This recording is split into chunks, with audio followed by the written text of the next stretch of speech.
Badlands, running to Badlands. Explain those Badlands. That's a hell of a name.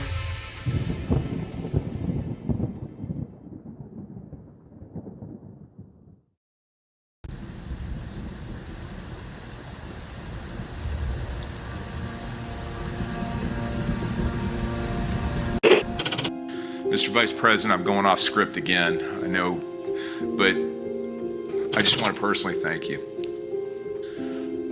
We've been through some stuff. We've gone through some of the most complex military operations this country's ever conducted, and your steady hand and your leadership during those was a great source of strength for me. Thank you for your leadership. Thank you for your character. Thank you for your selfless service. Thank you for commitment. Thank you for being a mentor to me, Mr. Vice President. It's called the swamp. And you know what happened? And you know what I did? A big favor. I caught the swamp. I caught them all. Let's see what happens. Nobody else could have done that but me. I caught all of this corruption that was going on, and nobody else could have done it. Did I get that one right?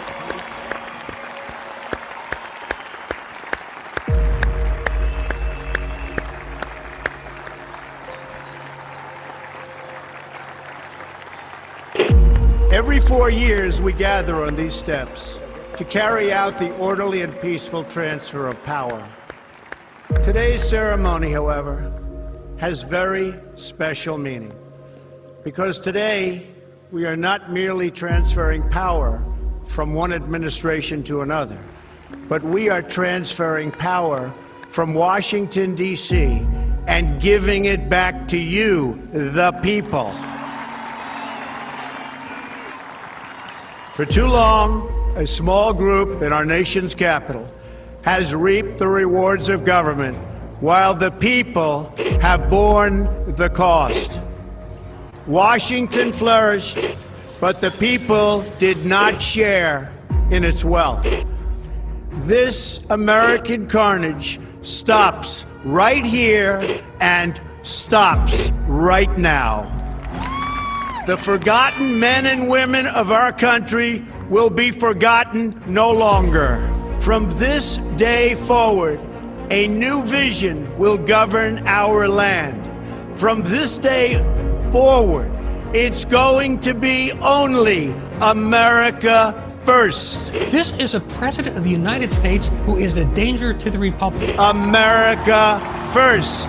He knows he's an illegitimate president. The oath of office I take today is an oath of allegiance to all Americans. The great Trump recovery. America will never be a socialist country.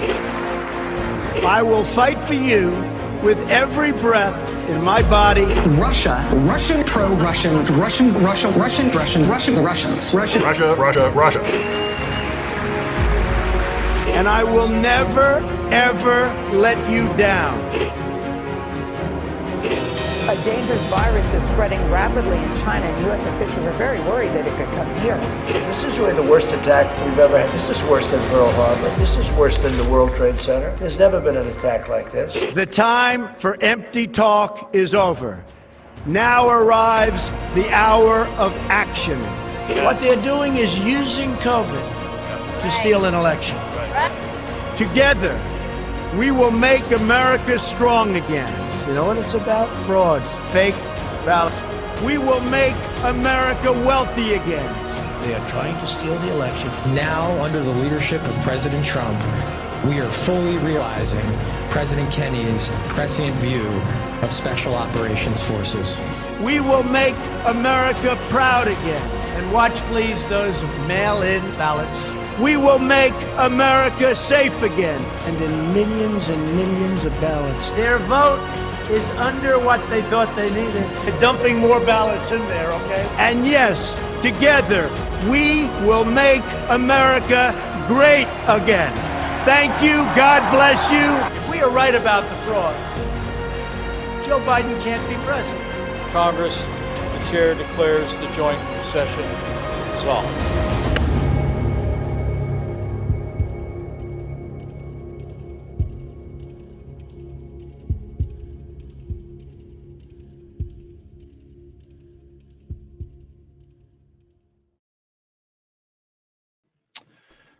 Good evening, everybody, and welcome to the Wednesday edition of the Devolution Power Hour.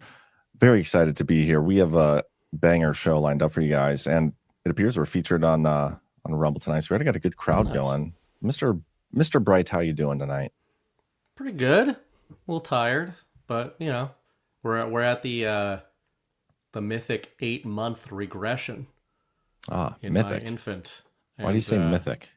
I feel like anytime there's like a baby and they do anything that's not like eat properly, have normal bowel movements, and sleep through the night, it's like, they're just classic regression. That's why I said mythic. Exactly. It feels like bullshit. It feels like maybe this is just what babies do, and maybe you can't predict what they're going to do. I will give him a break. His upper teeth are just starting to poke through. And I think, I think that's what's going on. He's notably perturbed. They do get a little cranky when that happens. That is for sure. My kid last week didn't sleep through the night. Like, she took a while to fall asleep, so she had her classic 5.5 year 5.5 year regression. Yeah, I've heard about that one. It's close second to the 8-month regression, from what I understand. Second. Not sure which is worse, but no, man. I was a little worried. We were talking just amongst ourselves before the stream, not sure like what we would talk, because we were talking about not and show related stuff. And then now that the show's starting, I'm like, we actually have a decent amount of stuff to talk about. We have the Epstein stuff we could talk about because Congress rolled that out, and that was a joke. We have some interesting signal from John Solomon, which I think you guys will enjoy. We got the Space Command thing moving. There might be some economic stuff. We could probably talk a little bit about the tariffs. And that, even though we did discuss a little bit Saturday, and then sovereign alliance stuff. I'm not sure if you know what that is, but I can explain it to you. Lots of sovereign bros going on. Trump is handling the FOMO well, but he's a little grumpy. He was a little grumpy earlier. I think that's why right now, as we speak, Trump is just hitting True Social with meme after meme after meme, because he's trying to get in on. He knows. Can you imagine the hijinks going on with Kim Jong-un and Vlad and Xi over there right now that Trump knows he should be a part of if it weren't for the optics situation he has to play right now? Do you think he's like actually upset that he doesn't get to participate in the bros meeting, the Sovereign Alliance meeting? He's like big sad that he's not there. I think he is actually upset, but not for the reasons most of his base thinks. Like, most of his base thinks like, these are his rivals, but we know he's one of the core, if not the core, sovereign bro, and his other bros are out there just living it up in Tianjin. Like, I'm picturing the Kermit the Frog meme where he's like sitting next to a window and it's raining outside and he's like looking out there. Somebody needs to make that meme with Trump's face instead of Kermit's, and then outside in the distance in the window you see like Xi, Putin, and maybe Modi and Kim Jong-un and all those guys hanging out, and he's just like, man, damn these normies for keeping us here. But that's what's going on. But we're gonna try to explain why Trump can't be at the party tonight, and we'll do our best. It makes the sense. quick answer is we have no idea, but we'll make some stuff up. Just kidding.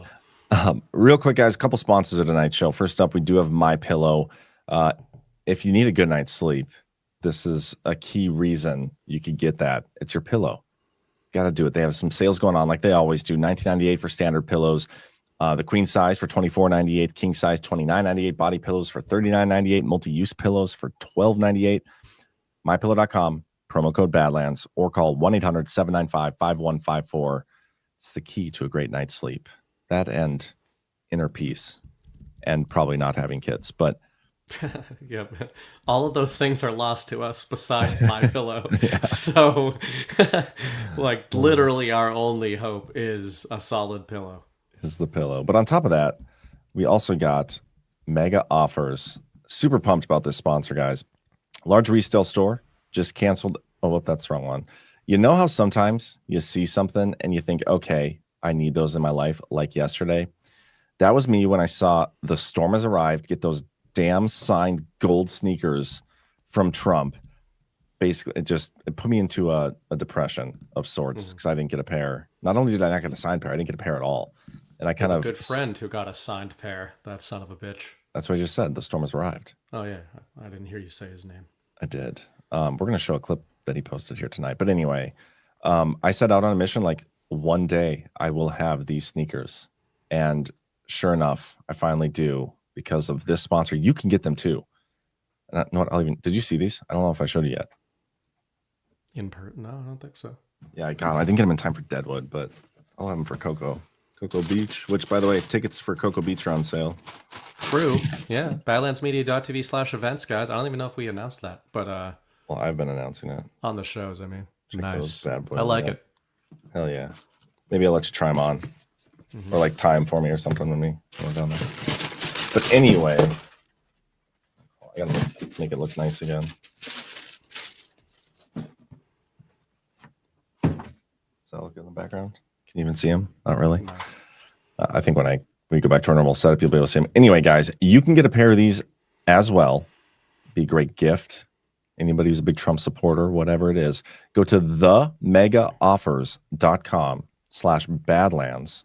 Again, that's MEGA offers.com/badlands. And you can get these shoes plus whatever else they got there up to 15% off. It's a great deal. It's a steal, you might say. So check it out. Real quick, I also want to show you guys this weekend. Me and Brian are going to be in Minneapolis at Quinny's Pub for a little meetup. September 7th at noon.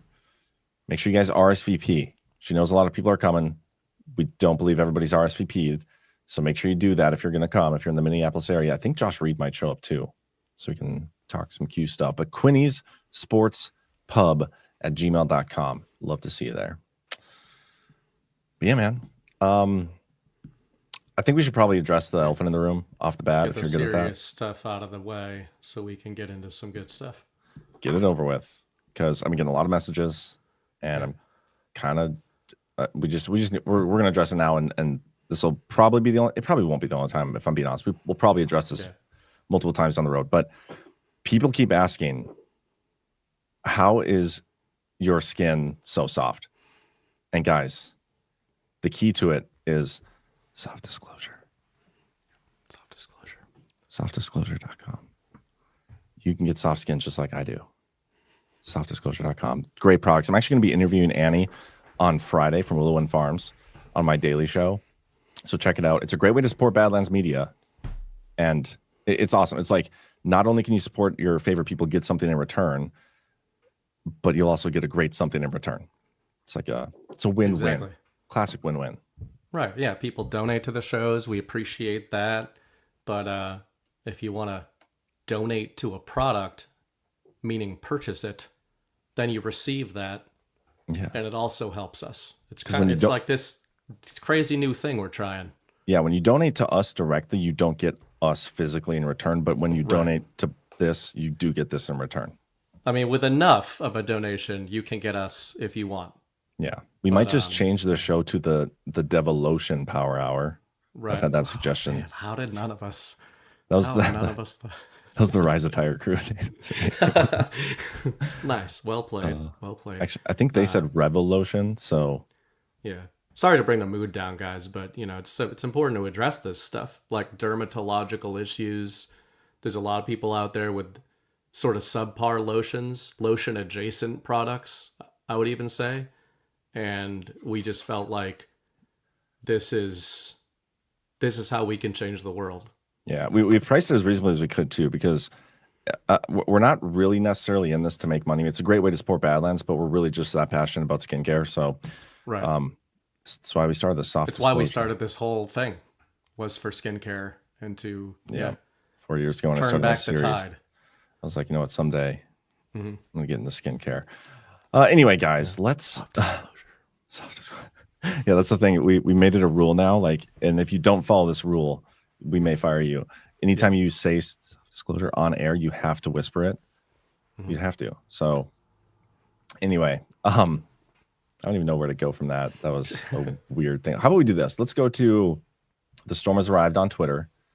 since he we just mentioned him, but he posted a John Solomon clip. John Solomon and like the disclosures have been awfully quiet. Like we haven't gotten soft even. Soft disclosure. soft I can do that. We need John Solomon to do a soft disclosure ad before his next set Hard of disclosure. unredactions. Yeah.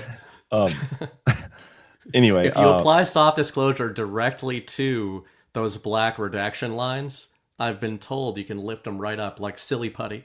I wish that were true, because man, we got to talk about the Epstein stuff, because that was a boondoggle. I still can't believe they did it that way. We'll do that. Well, let's do the Epstein. Yeah. Let's do the Solomon clip first. Stop distracting me with soft disclosure. Well, honestly, I don't know what a boondoggle is, even though I've heard the word many times. I don't know if I know either.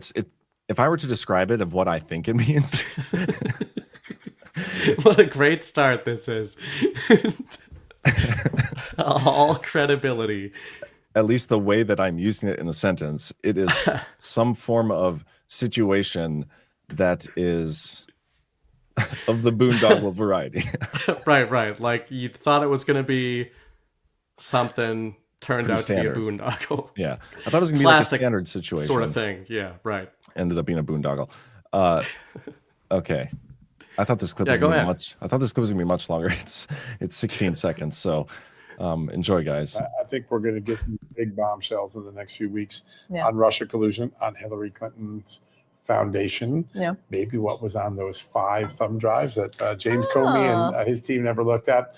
So those are going to be more relevant stories, I think, in the near Yeah. future. Well, we could. And I think we're So let me play that again just to kill a little bit more time. going to get some big bombshells in the next few weeks Yeah. on Russia collusion, on Hillary Clinton's foundation, Yeah. maybe what was on those 5 thumb drives that James Comey and his team never looked at. We've been saying, about John Solomon, and like not to beat a dead horse, but he's like the guy. Him saying this stuff, Yeah. it's all. I wouldn't be surprised if we later find out that he was involved in the scripting out of the timeline and the disclosure of this stuff. I fully believe that he had the Russiagate binder the entire time that Biden was in office, because he's the last one to have his hands on it. And in the story they were writing, they were literally making copies of it before they gave it back to Secret Service. So Right. this dude knows what's coming. Him saying that is not a small thing. And so we're going to get some big disclosures. We're going to get the thumb drive stuff that we talked about. Man, that was like back in June or July, I think. Yeah. And so that's, I guess, exciting.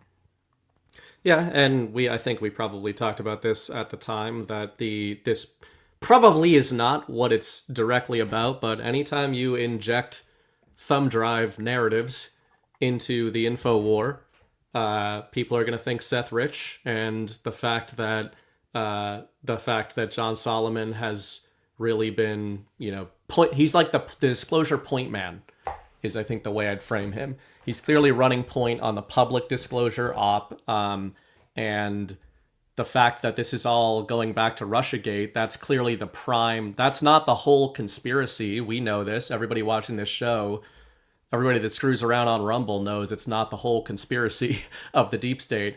It is clearly, however, the one they have chosen as the initial delivery vehicle to kind of get us back into hopefully more of a disclosure and then maybe a justice phase. So when I see thumb drives being re-injected, I think, well, the most famous example of this back during that era and that storyline is obviously Seth Rich, DNC, WikiLeaks.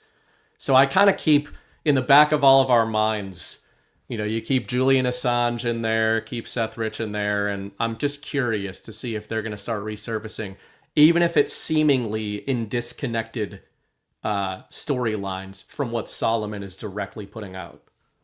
Yeah, and there's actually, I want to see if I can find it. No, shoot. I had a whole bunch of posts about the thumb drives from a while ago. I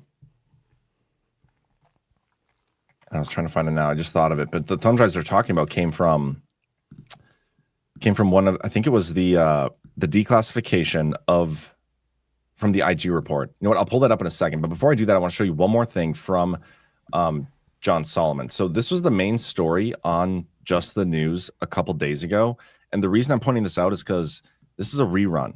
And whenever they do a rerun of a story, they're doing it to like set the table for a future disclosure. Like they want to draw more attention to this specific story. And this one is the Intel watchdog, which was ignored. The Intel watchdog ignored Russiagate whistleblowers. Reports of abuses by spy agencies. New memo shows. Mm-hmm. The new memo is one that we went over. I'll show you. You click on it. You go there. It was released back in July 28th. We went over this memo, and I think I clipped it out. It was from this show. This is the one where this whistleblower was saying, hey, we were looking into election fraud. We were tasked to do it. And then we came across these IP addresses. So we dug further and we brought it to like leadership. And leadership was like, yeah, you should stop looking into that. And later the guy's like, you know what? It's possible that some of the reporting might reflect DNS record manipulation by parties other than Russia, possibly U.S. persons relevant to the Durham investigation. And there's this Enclosure 3, which we haven't seen yet. It isn't part of this release. So this wasn't a new memo, but they had this as the featured story on Just the News for an entire day, yesterday and the day before, or part of yesterday and the day before. And I think that's notable because, again, when they do the reruns, they're setting the table for a future story. So they're talking about this whistleblower again, and there's an entire closure we haven't seen from him yet, which points to something that connects basically the Hillary Clinton campaign, who paid Rodney Jaffe to fabricate IP connections in the Alpha Bank hoax, tying Trump to Russia, part of their like vilifying him. That part hasn't been discussed yet publicly, this enclosure. So I think it's a biggie. Yeah, like you said on the reruns, I think that's big. You know, I know Chris Paul for years has been talking about reruns, and we've obviously been say it's happening in many theaters at once. And yeah, when we say that, sometimes people think we're being dismissive of it. And yeah, sometimes you roll your eyes at reruns, stuff that this community has been discussing for a long time. But like you said, there's a reason for it. There's a method to the madness.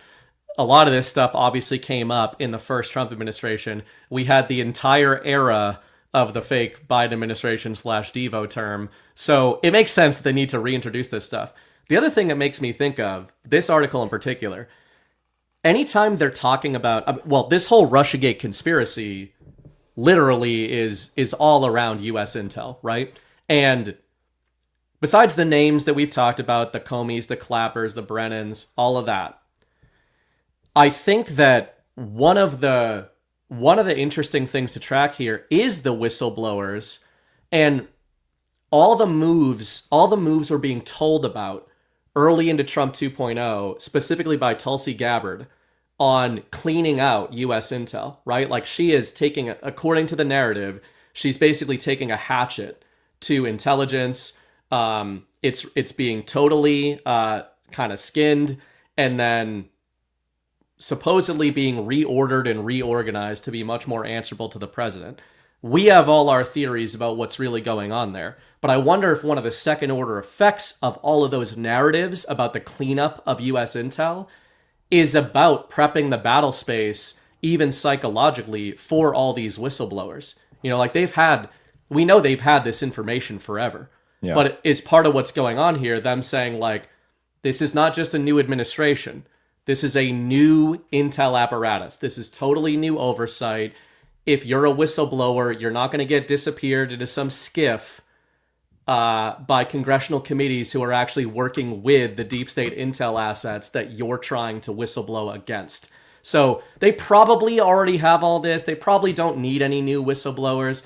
But I also wonder, even to invert that, how many of the people named, even the lower level guys that we've never heard of, are going to be named in this whole grand conspiracy that Solomon is talking about, that have been part of this purging that's gone on in 2025, and we'll find that out retroactively. Yeah, that will be interesting. I mean, with what Kash Patel did, and I think it was Senator Grassley, by reinstating and coming to agreements with some of those former whistleblowers, that was notable. And also who didn't get agreements, because you know that the deep state, the enemy, like some of the whistleblowers that we got inserted into our movement probably weren't actual whistleblowers. They were just there to kind of distract and whatnot. Red herrings. And I think it's interesting, not going to name names, but Kash Patel's girlfriend is suing a whistleblower, which is interesting. but yeah, the whistleblower stuff, like whether or not they need more evidence, I don't think matters. It does feel like there's a shift here. And you know, you hear it all the time. Even Trump has said it, Kash Patel, like all these other people, 95% of the FBI and the intel community are like good eggs. They're good people. It's just most of the people at the top. Anybody who was involved in this and was kind of the earnest retards, as we like to call them, they and they're probably not actual retards, but they were just following orders, like doing their duty. And when they tried Germans of U.S. intel. Yeah, maybe that's probably not a great way to put it, but maybe. Are you trying to be nice to them or mean? I don't know yet. Change my analogy. Yeah, I haven't decided because I still think the entire thing needs to be disbanded at the FBI. Like the but you mean ones who did not know, they were not knowingly involved in the conspiracy. They thought that the intel they were operating on was legitimate. Stuff like that. There is compartmentalization. You know, we've seen some stuff. Admiral Rogers, who like raised issue with some of the stuff they were doing and basically said he wasn't going to participate. There's multiple levels to this, but I do want to point out, I did find my thread on the thumb drives. It did come from the declassification of the appendix to the mid-year exam investigation. And John Solomon only mentioned thumb drives 1 through 5. There's 8 of them. So I thought that was weird. Did you catch that in that clip? I did not. Maybe we could play it again because it's the shortest clip of all time. Let me pull that up from The Storm Has Arrived. I'm pretty sure he said only 5 thumb drives. Bombshells in the next few weeks on Russia collusion, on Hillary Clinton's foundation. Yeah. Maybe what was on those 5 thumb drives that James Comey and his team never looked at. Yeah, 5 thumb drives. Interesting. There are 8 of them. The foundation thing is big too, because speaking of whistleblowers, the Clinton Foundation whistleblowers, there was a story on that not long ago. All the digging and everything that they were doing and how many times the investigation into the Clinton Foundation got shut down, even under the Trump administration. There's an IRS investigation. I think that was part of the last declass that John Solomon like truly put out. There's an investigation into that. And the IRS just kind of like stopped talking about it and said, shut it down. Like, we're done with this.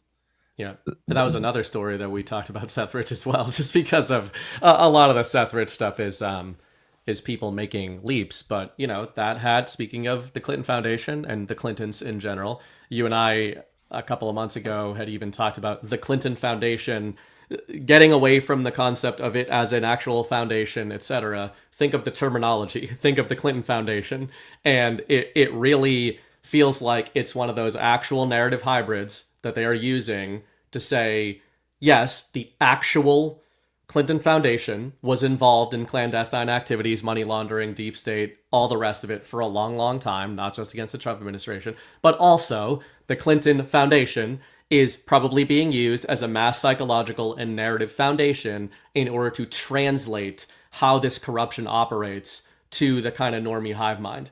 And they really are, you know, we talk about normies all the time, good, you know, left, right, everything in between. The Clintons really are toxic in Normieville, I would say. There's a lot of things there's a lot of things we feel like we know in this audience that it frustrates us that normies don't. You start talking about Russiagate and collusion, and people don't even know what you're talking about, even if they're not like idiots or even if they're not never Trumpers and stuff. But there have been some major movements in the Overton window over the last decade. One of those, I would say, is that public sentiment on the Clintons in general is sharply down, even among the hardcore left. Why do you think that everything is? That's come out about like, that. I mean, I know I say this before, and a lot of people say it, like people just don't like the Clintons. But why is that? You think they would be? That wouldn't be the case. You think they would be able to fabricate enough support to even just pretend that people like them, but they can't even do that. Yeah, I think one half of the Clintons is easy to figure out what's going on. Bill Clinton's reputation, I think, has been just shipped out to sea by the Democrat establishment and the current liberal establishment because his name is completely toxic, even to normie liberals. And I'm not even saying that all the allegations about him are true. I think it's a lot of the sexual degeneracy type of shit. I mean, obviously his presidency, the impeachment, all of that, which was really a small thing in light of what a lot of people think he was involved in. But look at how hard, we talked about Epstein for months this year. All different sides of that narrative. Wherever you fall as a normie on whether or not Trump is one of these deep state Epstein Island kind of guys, pretty much everyone in Normieville agrees and takes as a given that, yeah, Bill Clinton is all over that thing. Like, he is the name that whether you're reading a Breitbart hit piece on liberals or a liberal hit piece on Trump, if you read those two hit pieces, Bill Clinton is shredded in both of them. Yeah. And my theory on that is that they are using Bill, they're burning Bill like a burn card to try to taint Trump with Bill's reputation. So I think they've just voluntarily burned him. Hillary, I think, has taken some damage from that, but more so, I mean, she's just as blunt as it can be. She's a huge loser when it comes to presidential elections. She's never done anything that they wanted. She's a woman. I mean, you can't get away from that. And I also think the far left ideological liberals, they see her as old guard establishment liberal that's standing in the way, the Clinton establishment, standing in the way of their real progress. And if you want a marker as to what do the real ideologues consider real liberal progress these days, they consider it AOC and what's his name, Mandani, whatever his fucking name is. And Trump is gladly like holding them up as being, this is the liberal party now. So there's a lot of reasons for it. I don't think all of it is truth community stuff. That's just the deepest layers. Well, I'm thinking back to pre-Trump, that election, the 2016 election, when I wasn't even in politics. Like, I wasn't following politics. I was following sports on Twitter and stuff like that. I would still see, critical stories of Hillary Clinton, like the stories of the stuff that were going on with Benghazi. Like, she did not come out well through that. And this was back in a time when the media wasn't necessarily covering things like the psyop war and the psy war and the narrative war and the info war was definitely going on to a degree, but it didn't start like ramping up until they got like concerned about Trump, probably even post-election. Like, nobody thought he would actually win. That's when it really went into overdrive with the Russia collusion stuff. Prior to that, they would to some degree cover some of these stories, and Hillary didn't come out looking great on the other side of that. You had the Benghazi thing, you had the email scandal. I feel like there's another one I'm missing. I probably am. There's probably multiple things I'm missing. But yeah, I think those things prior to like the media spin and everything, she couldn't come out of that unscathed. And honestly, even going back to Epstein, even in Normieville, I mean, I would say that when Epstein suicided or whatever the hell happened there, that was a massive memetic event, right? Everybody can agree that that was one of the biggest memes, if not the biggest memetic event we've ever seen. And what was the biggest meme, even on normie internet at that time? Hillary Clinton in a Groucho mask, right? Like, Hillaria Clintonia is here to see you. I don't even remember that.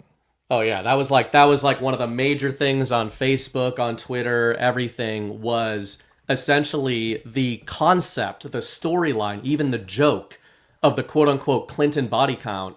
Oh yeah, went mainstream. And that doesn't mean that all normies believe that's a real thing, but it means that talking about the Clintons as a normie has become completely toxic.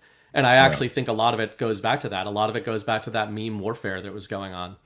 Yeah. But the Clinton Foundation thing, that could be, I don't even know what to describe this as. I'm not on point with my words tonight. It could be a boondoggle. That's a very flexible word. We can use it for many things.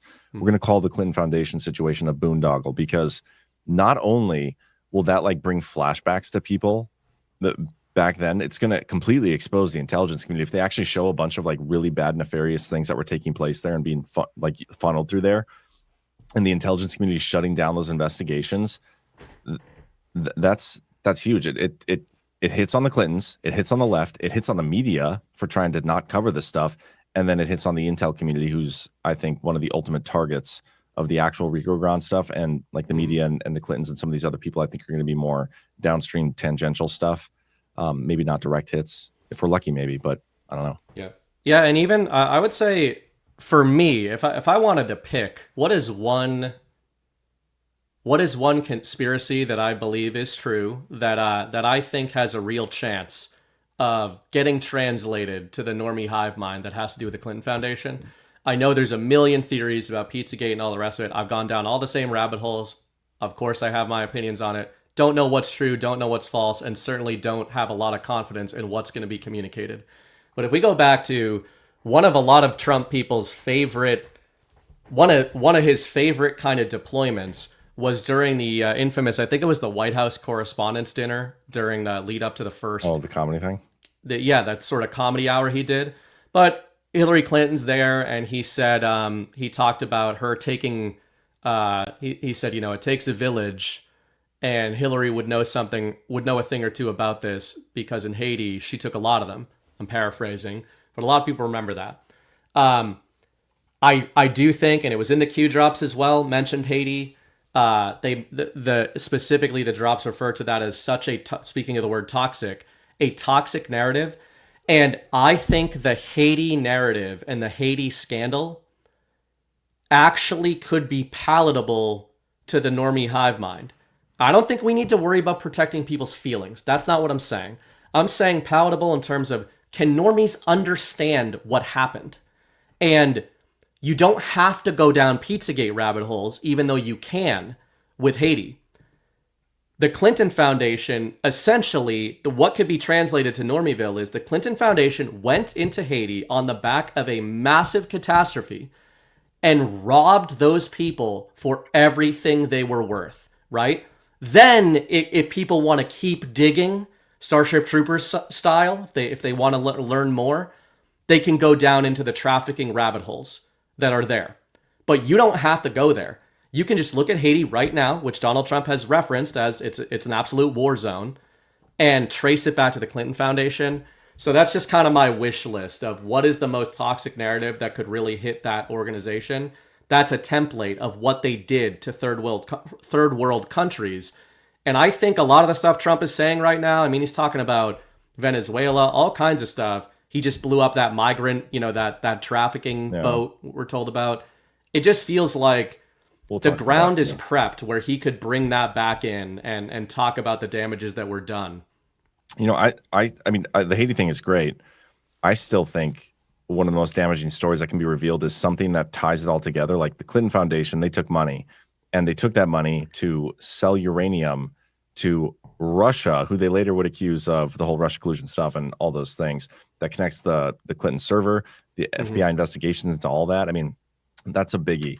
But we gotta give a quick shout out. I think we have a celebrity in the chat right now. Have you ever heard of Bay Theater Dave? No, just kidding. Bay, you are awesome and you are a celebrity around these parts, but I'm talking about Brad. Brad's in the chat. Brad Zerbo himself. The Zerb.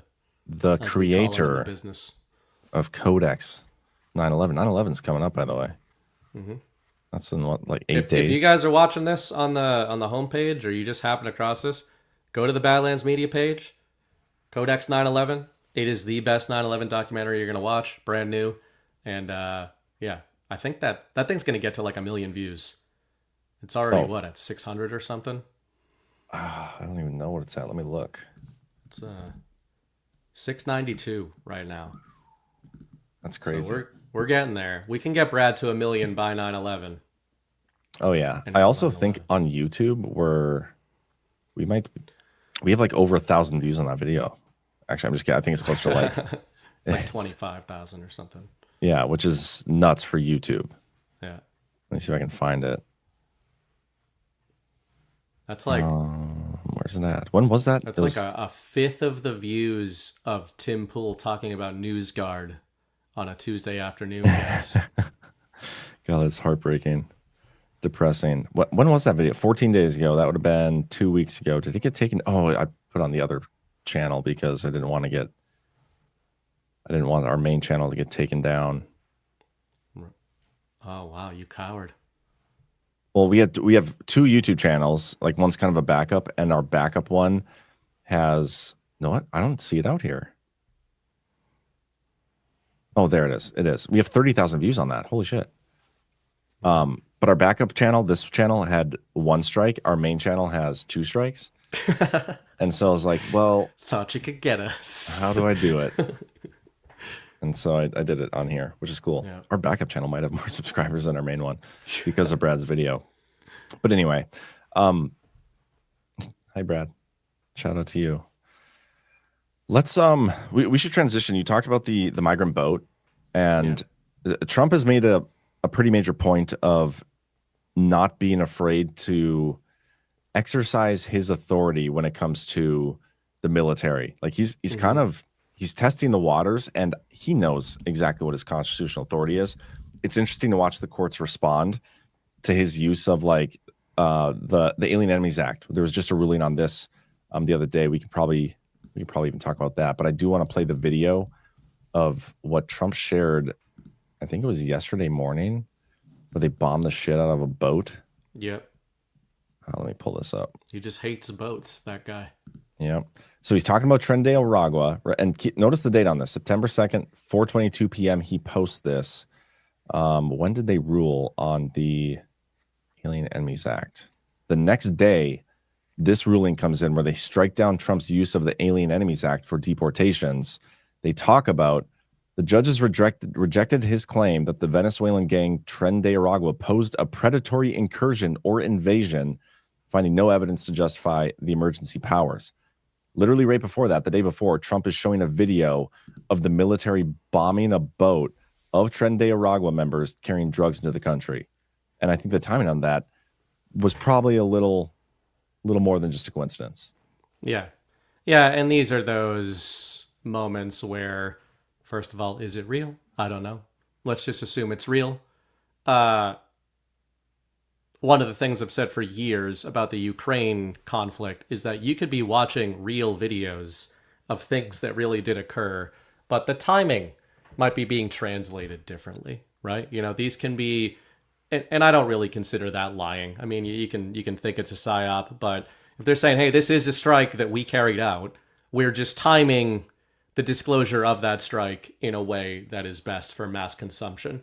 I think tangential to this is all the comms going on this week about Chicago and sending troops into other American cities. Trump and J.D. Vance kind of walked that back a little bit.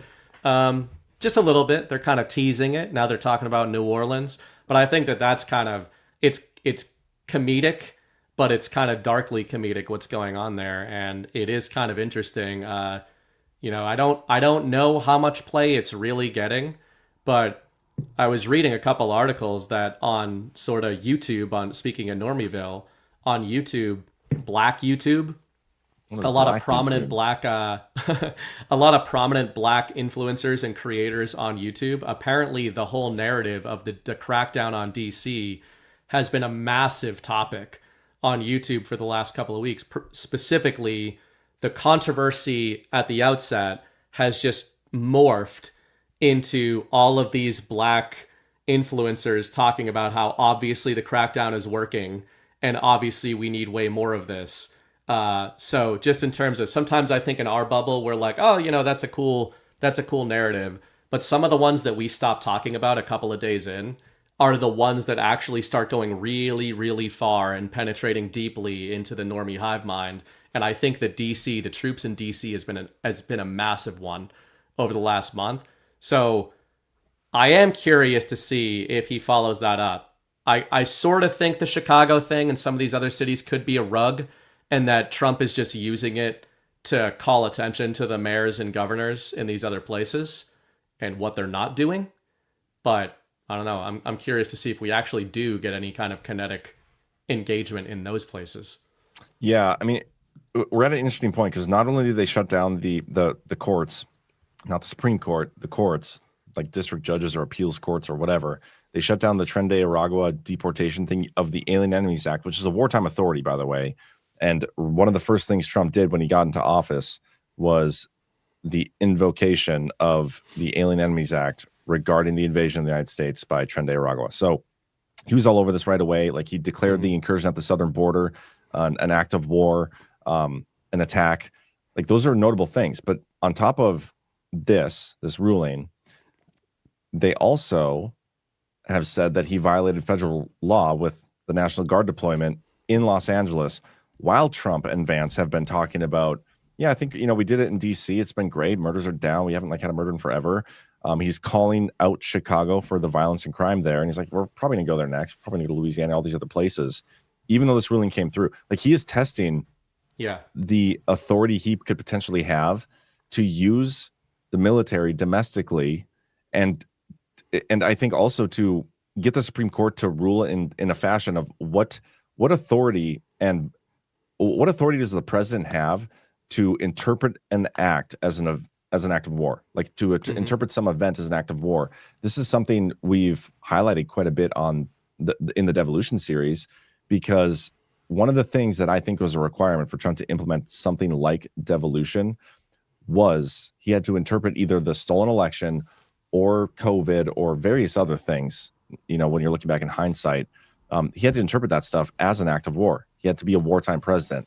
And there is that ruling out there, recognizing that the president has no power to initiate or declare war. They observe that war may exist without a declaration on either side. War is declared against the United States by the actions of another country. The president does not initiate the war, but is bound to accept the challenge without waiting for any special legislative authority. Importantly, the court made clear, why is that not, can you see it all in there? The court made clear that it would not dispute the president on measures necessary to repel foreign aggression. The president alone must determine what degree of force the crisis demands. I want to see this ruling be brought up in a future court case. I think we could be heading there. Yeah, and we've been talking about this as well. But I think this, like many Trump deployments, this one's running on parallel tracks. It's got, like I was just talking about in DC, you've got the narrative track that's now operating on its own rails. Like the momentum in the collective mind is pushing that forward. And I think that's the mandate cultivation track we talk about a lot.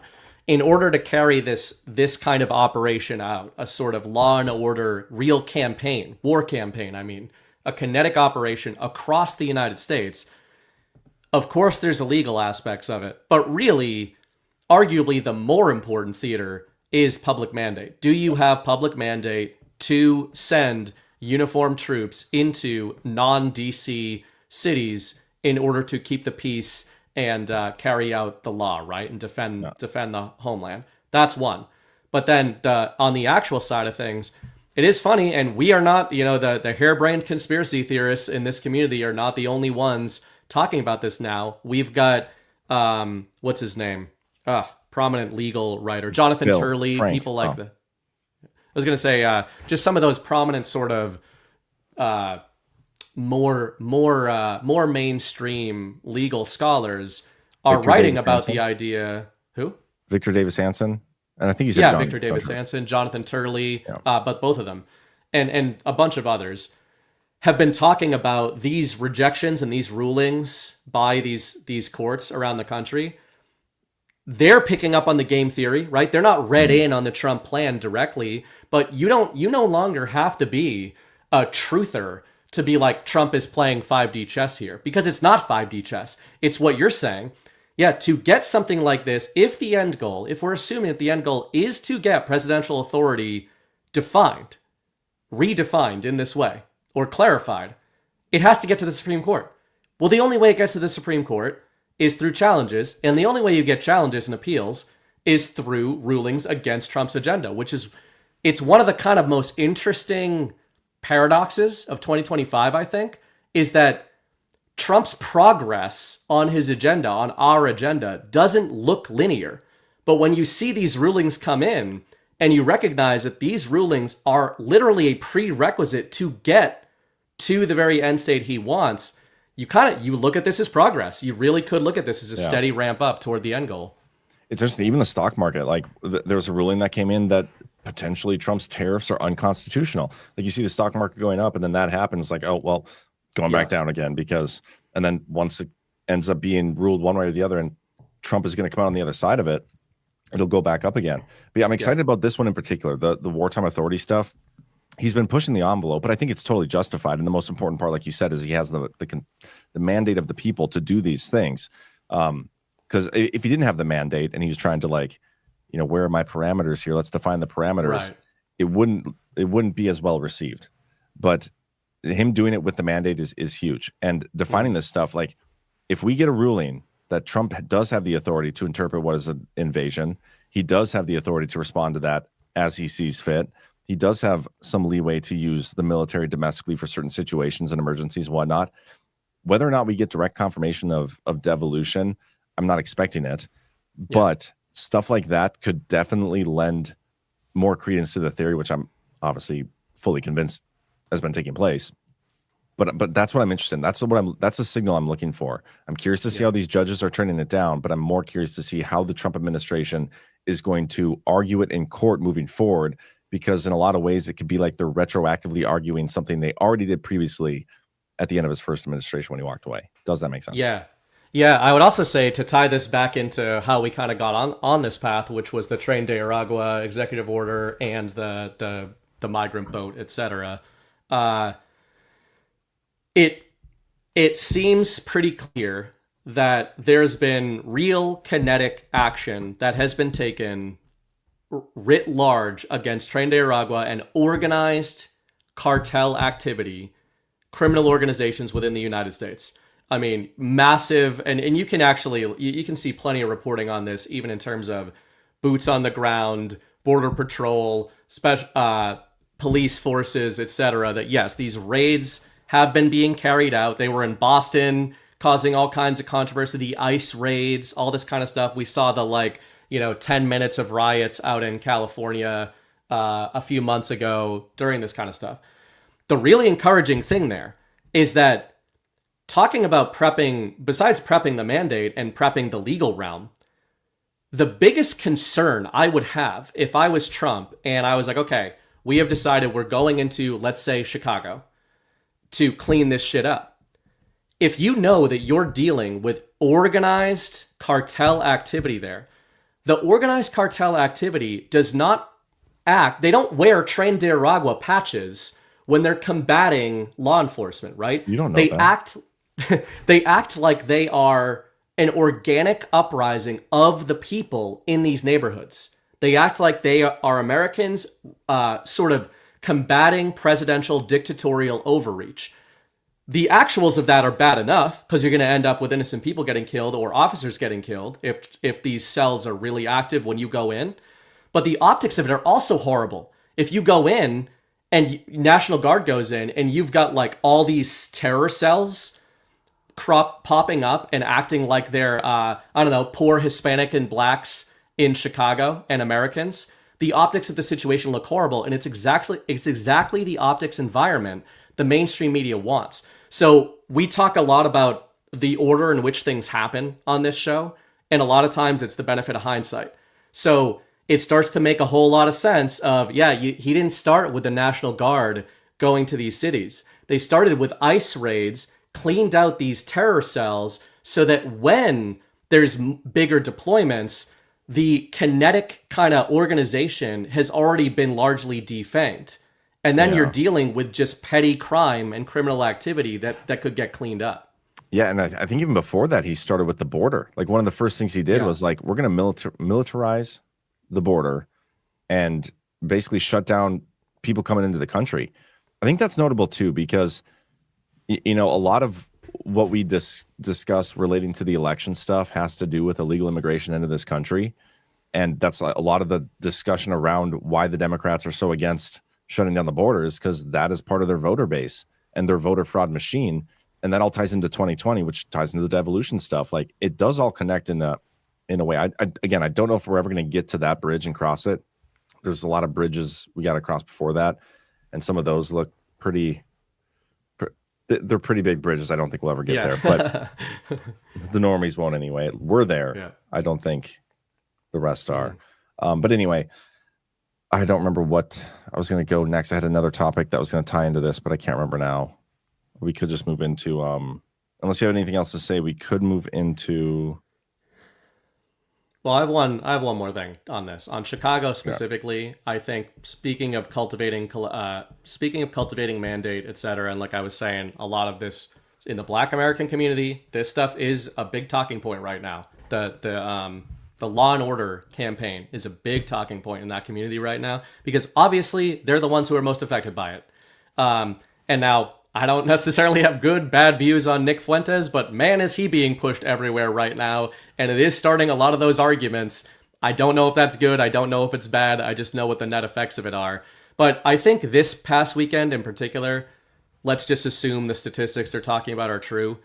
There is like this kind of I think Trump is trying to get across to the American people that it is not fucking normal that 20 people were killed in an American city over the weekend. Yeah, right? In just random shit going on. And I know that sounds so obvious, but it really has become ultra normalized. And part of what he's doing is just saying, this is not normal.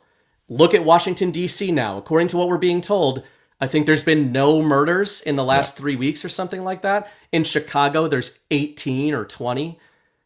Obviously, this shit isn't normal. And I think he's kind of doing that thing. You know, Chris talks about the feedback loop. He's doing that thing where he's prodding the American people and being like, do you guys want to accept this or not? Yeah, we talked about this a lot on Saturday. He's showing with a lot of the things he's doing. The tariffs are another good example, because whether we made the argument Saturday that it is possible that that is a correct ruling, that it isn't the president's actual constitutional authority to be able to implement the tariffs, that might get reversed, like the delegation stuff that Chris was talking about. He's making some really good points, and I won't be surprised if they reverse that ruling. But at the end of the day, what Trump has already done is showed us that, hey guys, it's Congress's job to implement these tariffs. So why haven't they done that? Today, G-Money actually had a video about the tariffs, and it's Trump again talking about how the tariffs could be used to replace the income tax, because in 1913 they stopped charging foreign countries on imports and started charging you guys. Yeah, it's when they stopped taxing imports and started taxing you guys. 1913. Trump talked about that today. I want to play that video, but before I do want to show you one more article, and it's this one having to do with the military and immigration and stuff. I forgot about this one. Defense Secretary approves up to 600 lawyers to serve as temporary immigration judges. We had a story, I think it was last week or the week before, where I think it's the Washington District of, I think it was the District of Columbia, Washington, D.C. Jeannie Pirro was bringing in a bunch of JAG attorneys to work in the office. I think it's like 90 or something, or 60. I don't remember the exact number, so don't decode it. But the military is getting involved in the Department of Justice.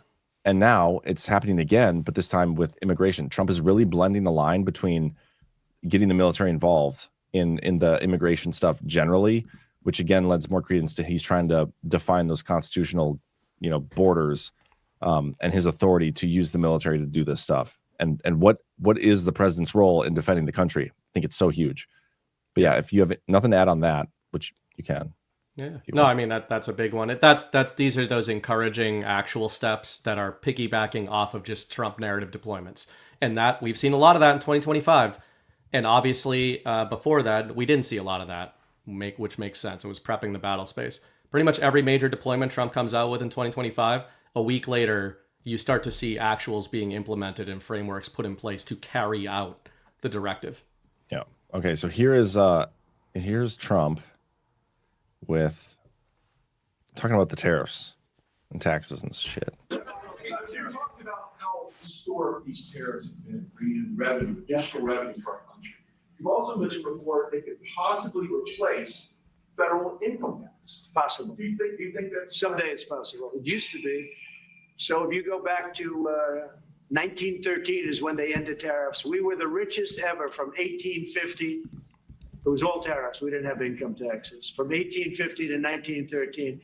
In the 1887s, about 1887, they had the Great National Tariff Act. And it was a group of people that got together because our country was so rich, they didn't know what to do with the money. We had so much money, they didn't know what to do. It was a group of very prominent people that were set up to hand out money to everybody because we were the richest we ever were. Proportionately, we were in 1887, around that time, even in 1913, we ended them in 1913. How did that work out? And then we went to the income tax system, and then we had the Depression. And by the way, a lot of people try and say that, tariffs with the Depression. No, they ended in 1913. And then we went to income tax, and then in 1929 you had the Depression. They did try and bring it back in 1931-32, but the Depression had long started, and this poor, beautiful nation was gone. It was gone. We suffered for 25 years. It took 25, 30 years to really recover from the Depression. And we don't ever want to see that happen again. The tariffs are vital to the success of this country. When I say I ended 7 wars, at least half of those wars were ended because of the power of tariffs. I was able to. There you go. The other dark thing there to think about that a lot of our audience is aware of, if you've been digging these rabbit holes, like think of the dates there and what happened in between. You had World War I, and there's a lot of different reasons for that. But one of the major ones, I think, in hindsight, is first of all, you wipe out the sort of the young, strong men of a population that would be the ones who recognize these moves being put in place and would resist these moves. You have them all kill each other. And then another one is you get basically a mass psychological and a narrative reset. So you implement income tax, 1913, and then the entire paradigm of the entire world changes with the Great War. You snap back to reality, and you're in a new reality. That's how they always engineer it. They don't just implement these mass economic changes without some catalyzing actual event to help codify it. They always go hand in hand. And hopefully that chain has been broken finally, so we can get back to it. Yeah, we'll see. I do real quick want to mention the Epstein stuff because 2 big things happened in the last 24 to 36 hours related to the Epstein story. So number one, Congress comes out and they release, they're back from recess, and they just do the stupidest thing I think I've seen. I don't know if you dug into any of this at all, but there's this big story. We're releasing all the Epstein files in the interest of transparency, all these things. And the way they released it was so stupid. It was 33,000 images, individual images. You couldn't even scroll through a PDF and word search stuff. You had to click through each one at a time. The worst possible way to upload anything. And on top of that, it was almost primarily redact, all the good stuff that we would want to know, we would get with actual transparency, was freaking redacted. So when they talk about flight records, redacted. When they talk about diaries and all these things, redacted. Police reports, redacted. All the good stuff was redacted anyway. So they didn't even do what they're promising to do, which was annoying. But on the flip side of that, Trump gets asked a question today. Some survivors were up at the Capitol. He gets asked a question, and I'm not going to play this whole clip, but I'll play part of it because he once again doubles down on it being a hoax. Mr. President,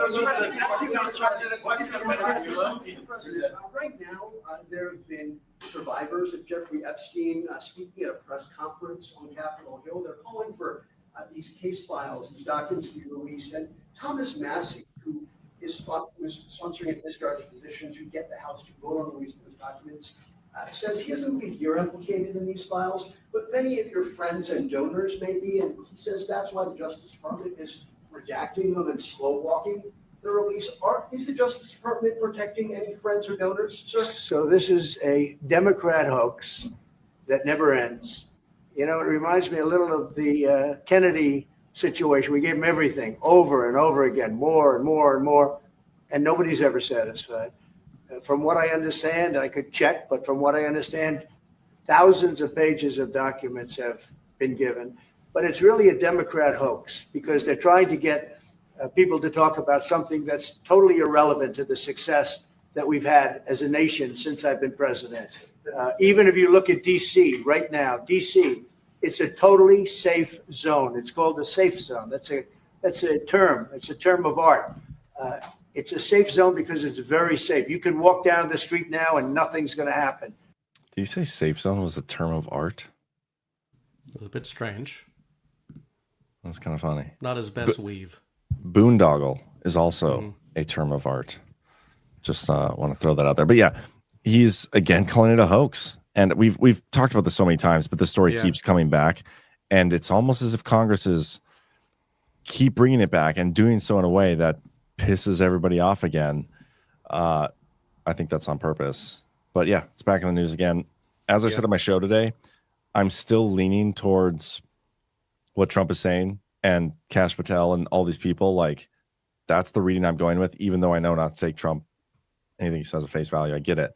But yeah, and I don't know if you have anything to say to that. I just want to point this out. Well, I was talking, I actually met up with some Badlanders in Plymouth this past weekend. So shout out to you guys. Awaken Mass, got our little coalition there. We're going strong. But we did talk about this a little bit, and we don't know what's really going on. We've been talking about this all year. But I made the point, because I think one of the people there was saying, I just have a really hard time taking them seriously, Kash and Trump, with the Epstein stuff because of how big the narrative is in truth circles and that he's boosted it in the past, etc. It's like, okay, like that's reasonable. It is reasonable to feel that way, I think. Oh, yeah.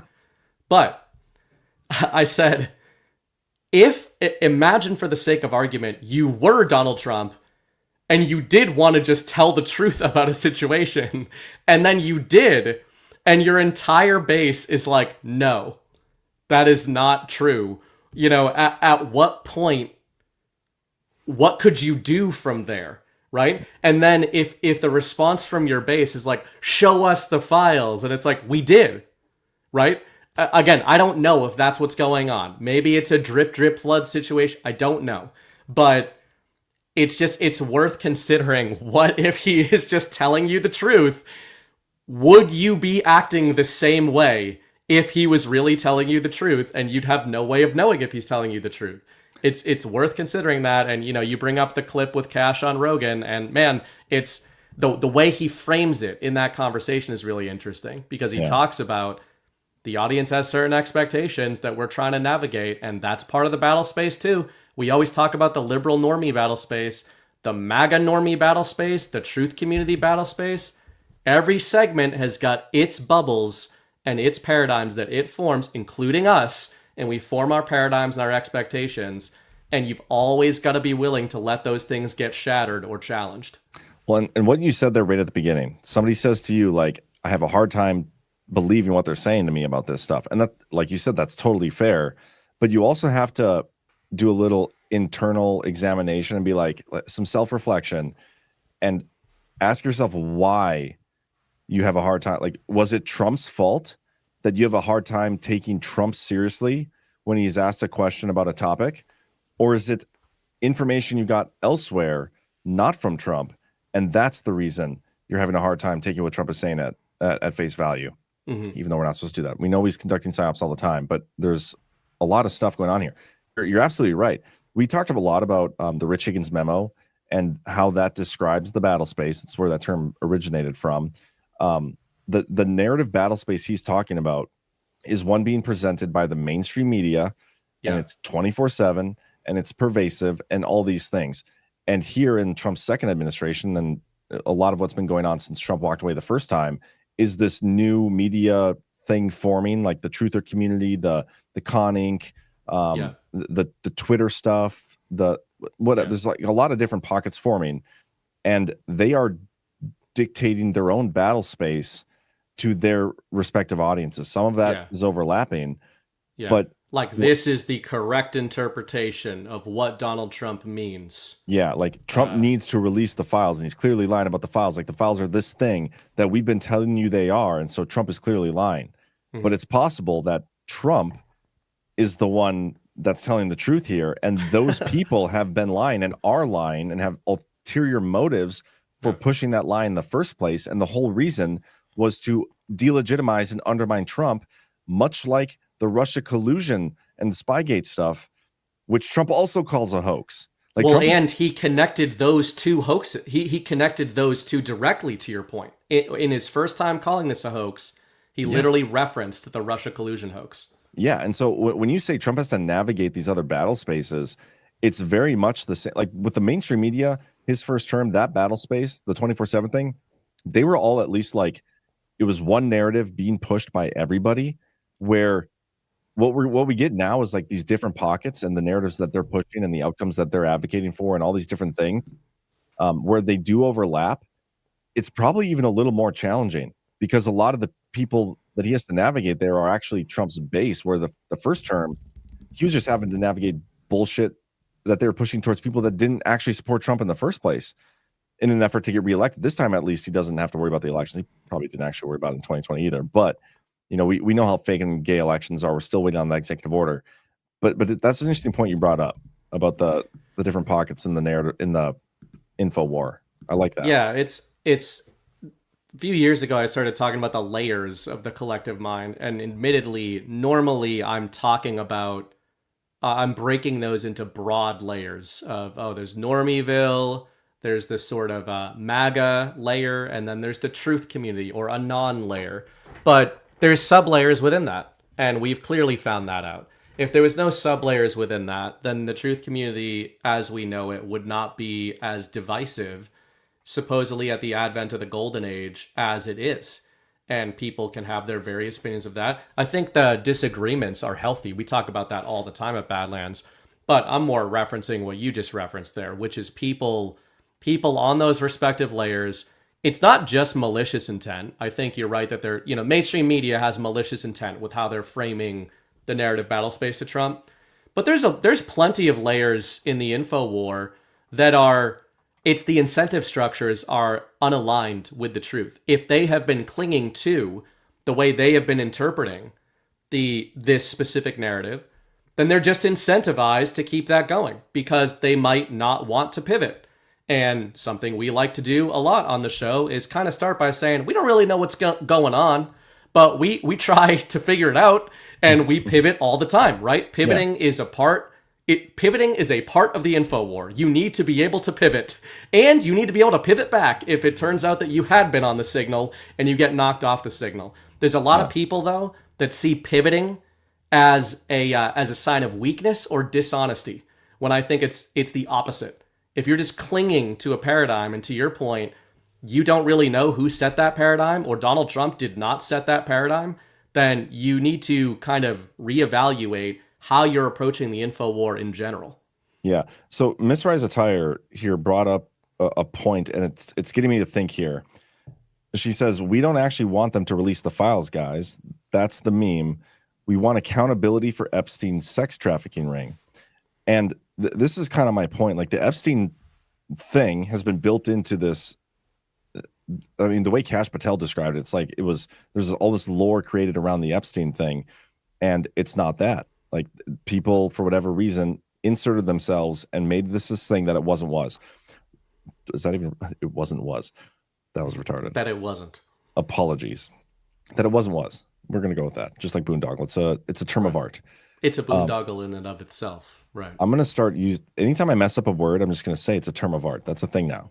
Okay, so just go with me. But okay, so where's my train of thought with this? I actually want to release the files. That's me. We want accountability for the sex trafficking ring. This makes me think of the way people in the mainstream have represented the Devolution series. Like, they've attached it to Q, and they've tried to use that to like delegitimize it in a lot of ways. Like, this is all the claims that they're making here, and it's attached to Q, and look at all the Q people on the network at Badlands and all these things.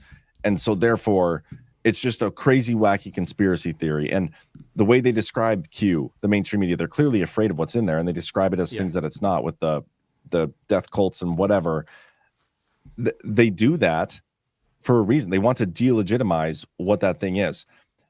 By building up the Epstein case, if it comes out that it is not what everybody has described it as, the mainstream media, like, they can use that as a vector to be like, oh, see, like, these huge sex trafficking rings and elite pedophilia stuff doesn't actually exist, guys.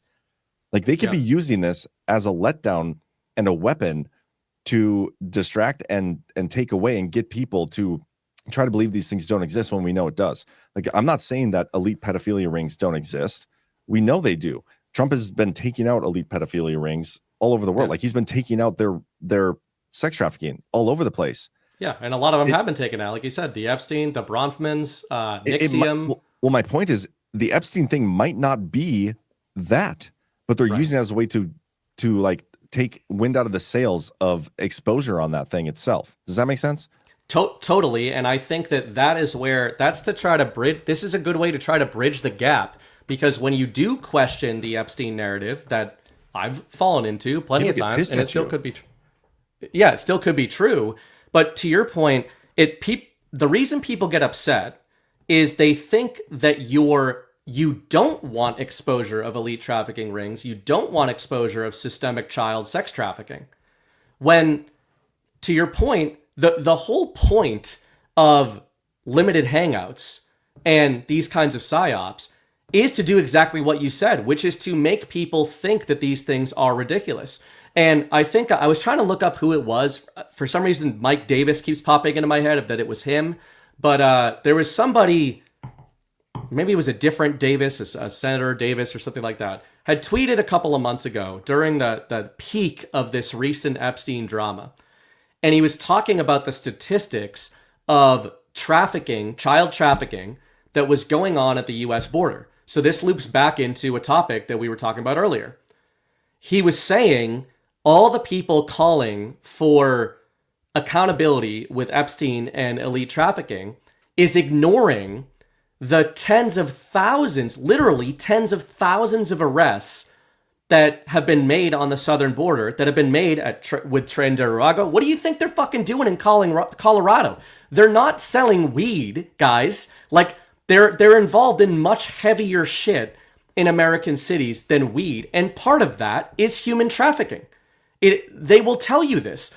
Watch any interview with Tom Homan over the last few months, and he cannot get through an interview without making sure he brings up coyotes and child and women being trafficked. He doesn't stop at drugs. He doesn't stop at violence or cartel activities. He always brings it back to human trafficking. And he's got a warlike posture there. Why do you think Tom Homan isn't going on TV and just bloviating about the Epstein ring every day?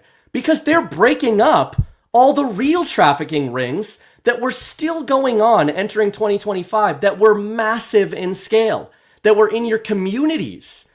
And it's like, you can Google this if you want to actually a white pill and look at, I mean, it's kind of a white pill and a black pill, but you look up trafficking ring bust, and you're going to see it every month happening. It's kind of slowed down, I think, because they've made so much progress. But whatever that tweet was, I think it was Davis had said, you know, the 300,000 missing children going back to whichever date they're using there. I think back to the Obama administration or something. Stephen Miller. Maybe it was. The Trump administration often puts out that 300,000 figure of missing children. And the point here about the Epstein thing is that we're not trying to dissuade people from looking into Epstein. And I don't think that's what Trump and Cash and Tom Homan are doing. They're trying to say, guys, the trafficking, this was one ring on this guy's island that maybe did or didn't involve some of these other elites. And there's a ton of fucking red herrings in it, clearly laced throughout it, including the red herring of Donald Trump that the left is jumping all over the last few months. Why don't we pay attention to the actual trafficking rings that they are publicly disclosing are being busted throughout this whole campaign of Trump? And I think that's part of why, if you want to take Trump at face value, you would be pissed, not just that people are focusing on something that you think is bullshit, but that they're not focusing on all the trafficking that you are actually taking care of and wiping out. Yeah, Rao Dragon says it's all perspective. Yeah. So who's framing the perspective? But we can watch this video real quick. I think this is what you're talking about, or something along these lines. Clear and consistent. This is back in July, and I think they were talking about California. But in saying that he's going to fight labor trafficking and child trafficking, and this marijuana plantation is a clear-cut example of labor trafficking and child trafficking, which are heinous crimes. Additionally, I don't know of anybody except the governor of California who would argue that a marijuana plantation is an essential component of America's food supply chain. And everywhere you look in California, you see industrial child exploitation on a massive scale, an industrial scale. There are likely hundreds of thousands of children in California who are being exploited for their labor or sexually exploited as part of sex trafficking. This administration is liberating these children and helping reunify them with their parents back in their home country. What the Biden administration did with respect to child trafficking is one of the great crimes in human history. Over 500,000 children were illegally trafficked into the country under the previous administration.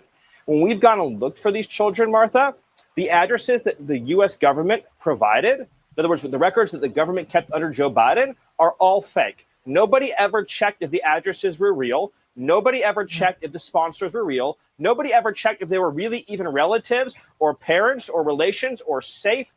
We recently recovered, and I mean, what he said there was no small thing for Stephen Miller to say. All fake. Nobody ever checked 1,000 children were illegally trafficked into the country under the previous administration. When we've gone and looked for these, Biden administration did with respect to child trafficking is one of the great crimes in human history. One of the Stephen Miller is calling what they did one of the great crimes in human history. That is not a small thing for him to be saying.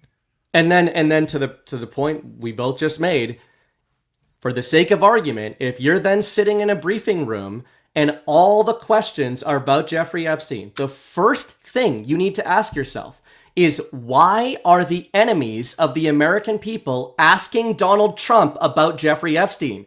Do you think it's because they want to tell you the truth about what's going on? Like they're accusing him of covering up and like being in league with Epstein when he's literally taking down all the sex trafficking. The actual trafficking ring. 500,000 kids. And again, he's not saying they were all sex trafficked, but he's saying we don't fucking know, right? The number is in the tens of thousands, hundreds of thousands. And, you can see why, speaking of the narrative battle space, it is a tough one to navigate because I agree. Somebody else in the chat earlier, I agree with this point, actually, that they said, Epstein's a character. And I agree. And I think if I'm looking for, could you have it both ways? Could it be that they were okay drafting, as Chris would say, drafting off of the Epstein narrative? Yeah, I think they were okay because the guy was a creeper. The guy committed these crimes. And, it was able to maybe penetrate the normie hive mind and get that idea into the normie hive mind. I think that there's value in that. But they're clearly trying to pivot everybody and say, like, the real trafficking we need to be paying attention to is on, as Stephen Miller just said, an industrial scale. Yeah. I still go back to my point that I've made a lot on this is that I don't even think they were drafting off of it because they never, used that narrative. And Trump never pushed that narrative himself. Like I said, the only time that he brought it up out of nowhere, if you want to call it that. We talked about this before. It was during that CPAC speech 2016. He gets asked, give your quick 2 or 3 word response or quick 1 sentence response on these people. And they started listing off names. They bring up Bill Clinton. And this was in 30 days of that article coming out where he was tied to the flight logs and everything. And he brought up Epstein being on the flight logs. And he's in for a rough month or something. That's the only time he's ever promoted it. That was before he was elected, before he had, arguably access to more intelligence than anybody ever. And so that's a notable data point. Outside of that, he's never pushed the narrative himself. It's only been brought up when he was asked a question. And so, again, I think this has been pushed by other people. Red Pill 78 Wife in the chat says Stephen Miller is my absolute favorite. And I'm kind of devastated because I was under the impression that I was her absolute favorite. And I don't know how I'm going to recover the rest of the show. I don't even know if I can go on, man. Soft disclosure. There's a balm for that, I heard. There is actually. Red Pill, both Red Pill and his wife, Red Pill 78 Wife, said on Monday's show, Basis Conspiracies, that soft disclosure saved their marriage. Wow. There you go. That's the testimonial. Zach said it. That is a guarantee as well. I'm not paraphrasing. That is the words that came out of his mouth. That is a legally binding guarantee that we will stand behind. Sure. At some point in the future, a marriage will be saved. Well, it already has been saved. We already saved one. Right. Saving. We need to count on our website, Marriages Saved, for soft disclosure. Right. Soft disclosure. Marriages Saved. Softdisclosure.com. Oh man, we haven't even gotten to the Sovereign Alliance stuff yet. And there's a whole other thing I wanted to talk about with the Space Command. And I can do this pretty briefly. That's okay. I don't even know if I have the links pulled up though. It might take me a second to find. I have 600 tabs open. So we all moving to Alabama? I can sum it up for you. January 13th, 1/13/2021, Trump announces, hey guys, we're going to move Space Command to Huntsville, Alabama. It's going to the headquarters are going to stay in Colorado Springs until it's ready down there. It's not going to be ready till 2026. Again, this was all in 2021, right before he left office. It's not going to be ready until 2026, but once it's ready, we're going to move it down there. Screw Colorado, their liberal policy, all these things. But they did a whole selection process, and based on the geographics, the economy, and all these different reasons, they're like, we're moving it there. The Biden administration gets in there, and they're like, no, Alabama's abortion policies are too restrictive. We need to keep it in Colorado. They had an entire DOD IG investigation into whether or not the selection process was legitimate or not, and they determined that it was. It took a couple of years, but they issued a 130-page report, and there was no issue with the selection process. It was fine. It was allowed to go through, and they're like, still, well, the abortion policy is too restrictive. We can't do it. Trump now, back in office just the other day, announces, you know what, guys, we're going to go back to what we said the first time around, and we're still going to move it to Huntsville, Alabama. But we're going to keep the same timeline. It's opening in 2026, like maybe even sooner. The timeline remained the same, if not got advanced a little bit, even though in the meantime, somehow the Biden administration said, yeah, we're not going to do that. You don't get to move this military combatant command headquarters to a different location. So scratch that entire plan. Yet somehow the base is opening ahead of schedule. Like that to me is, as Chris pointed out in our private chat, is a minor, if not, medium level Devo proof.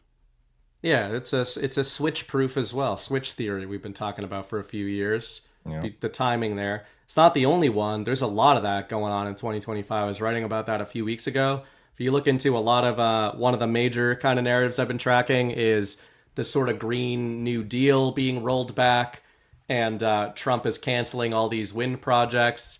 And we were saying this on the Power Hour 2023, 2024, saying, yeah, these aren't going to move forward because they kept getting delayed. All these super controversial offshore wind projects, they kept getting delayed. The funding from the Biden administration kept getting delayed. Ash was even talking about this as a negative thing when I would bring up the CHIPS Act and saying yeah, these are all getting delayed. It's not actually happening. And, we were theorizing, yeah, they're getting delayed during the Biden administration. But the plants are all being constructed. The fabs are being constructed, which means that a lot of the projections was 2025, 2026, boom. It makes it, this is why, going back to a lot of Trump's comms that he was putting out there on the campaign trail in 2024, he was saying, we can turn this stuff around a lot quicker. And you can't even blame economists and the financial media for being like, this doesn't make sense. It takes a certain amount of time to implement these things, even if we believe you.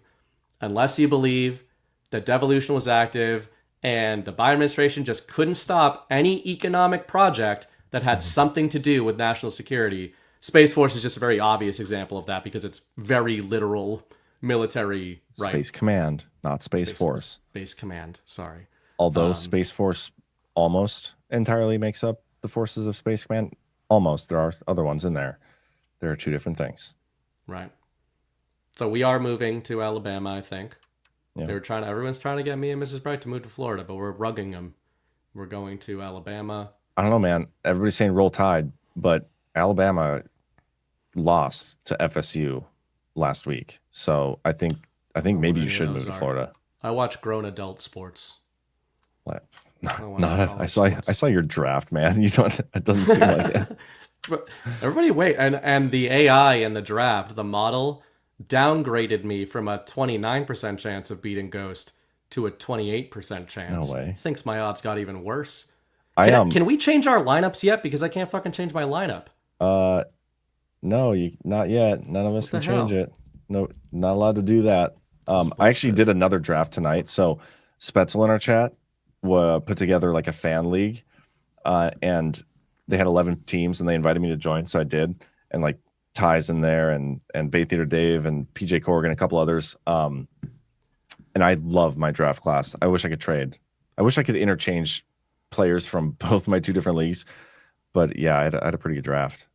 Jatriot has updated their team name to Fags and Retards. Did you see this update? I did see the update. Man, I'm set to lose week one. Never mind. How do I change my lineup? I can't tell you this, man. I can't give insider information to opponents. Seems like...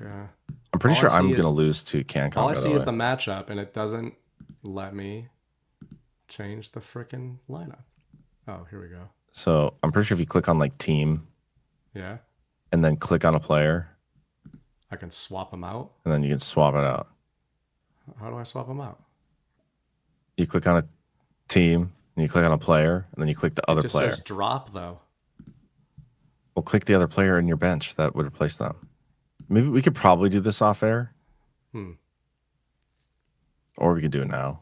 I did see a lot of people liked our fantasy football show that we did the other week because people are like starting their own fantasy football shows out of nowhere Let's on the just network. take one quick second to show me how to do this because I'm going to forget tomorrow. Oh, man. All right, Okay. I'm on my team. Who are you trying to switch out? Just for the sake of argument, I don't think I want Robinson in. Okay, click That's on my him. Flex. Yeah. Click. Well, not okay. X out of that. Click on the 3 colors next to it. I know you can't see colors. To the left of his picture is that thing. Yes, click there. Now click down below. Click one of these guys. Yep. Okay. What we got here? Do empty. He's a good player. He's gonna have a great year. There we go. Okay, now I know how to do it. He's not gonna rug me. All right. Did it help your odds at all? I didn't even look, but now I know how to do it.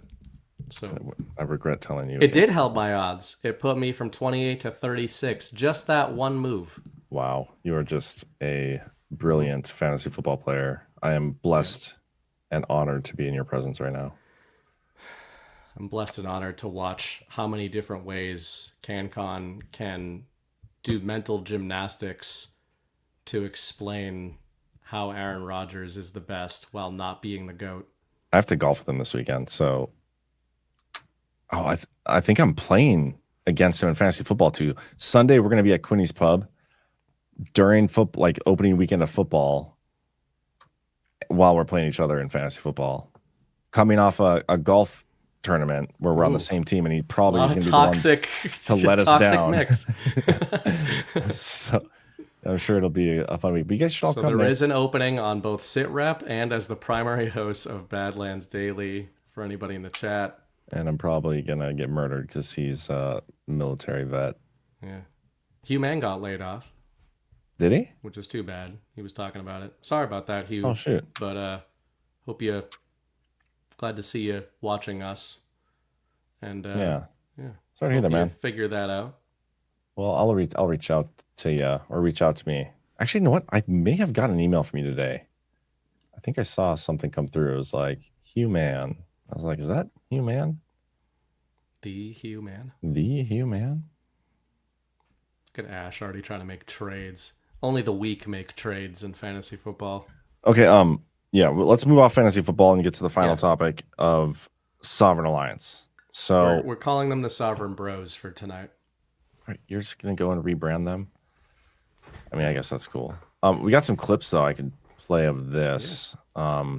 Trump today, when he had the president of the Republic of Poland, did a little flyover, which is pretty cool.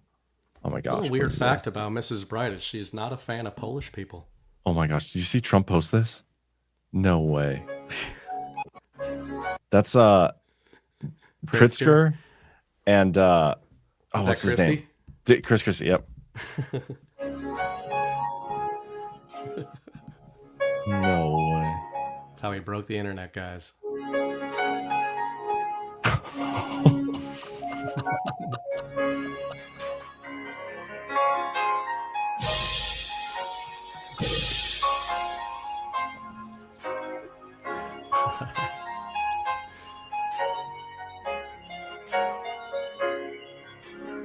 This is riveting. You know, if somebody told me like, hey man, do you want to see a video of JB Pritzker sumo wrestling with Chris Christie?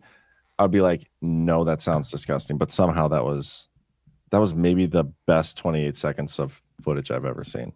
Mm-hmm.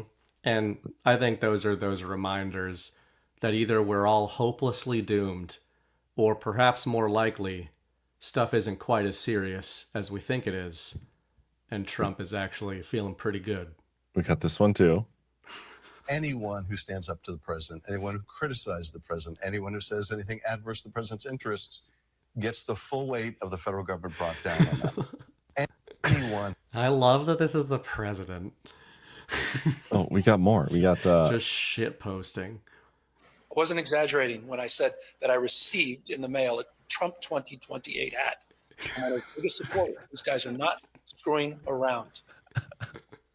Oh my God.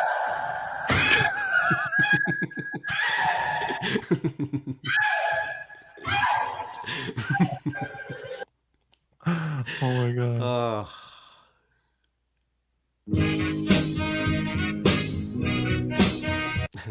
I think he's trying to get people to buy Cocoa Beach tickets next year. Yeah. Oh, you mean Why? Deadwood? That's not Yeah, Cocoa Deadwood. Beach. Deadwood next year. Well, you should get your Cocoa Beach tickets. Their eyes look very creepy. Yes, they do. Actually, before I play, no, I'll play the rest of this video and then I'll plug it.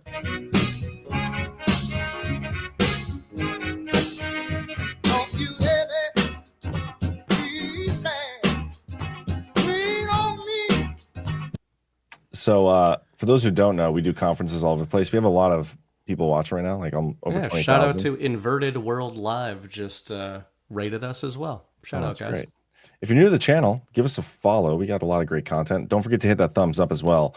But if you aren't familiar with Badlands, we do conferences 4 times a year all over the country. We have one coming up in November in Cocoa Beach. You can go to badlandsmedia.tv/events. Space Command. It's going to be awesome.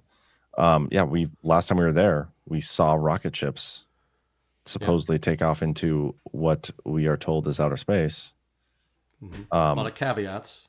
But yeah, cool badlandsmedia.tv/events. You can get your in-person tickets, VIP or regular.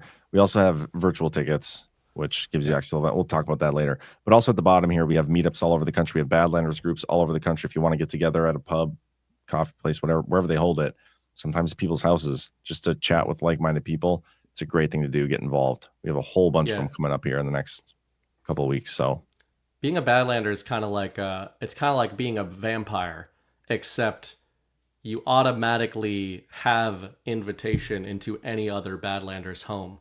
So like if you know where another Badlander in chat lives, you can technically just go and show up and have a meetup.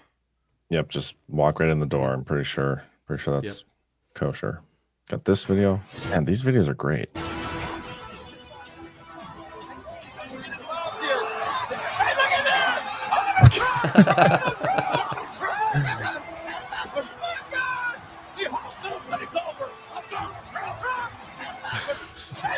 Katie made it in there. Dilly meme team, nice. Another Democrats have lost 2.1 million voters. Republicans have gained 2.4 million.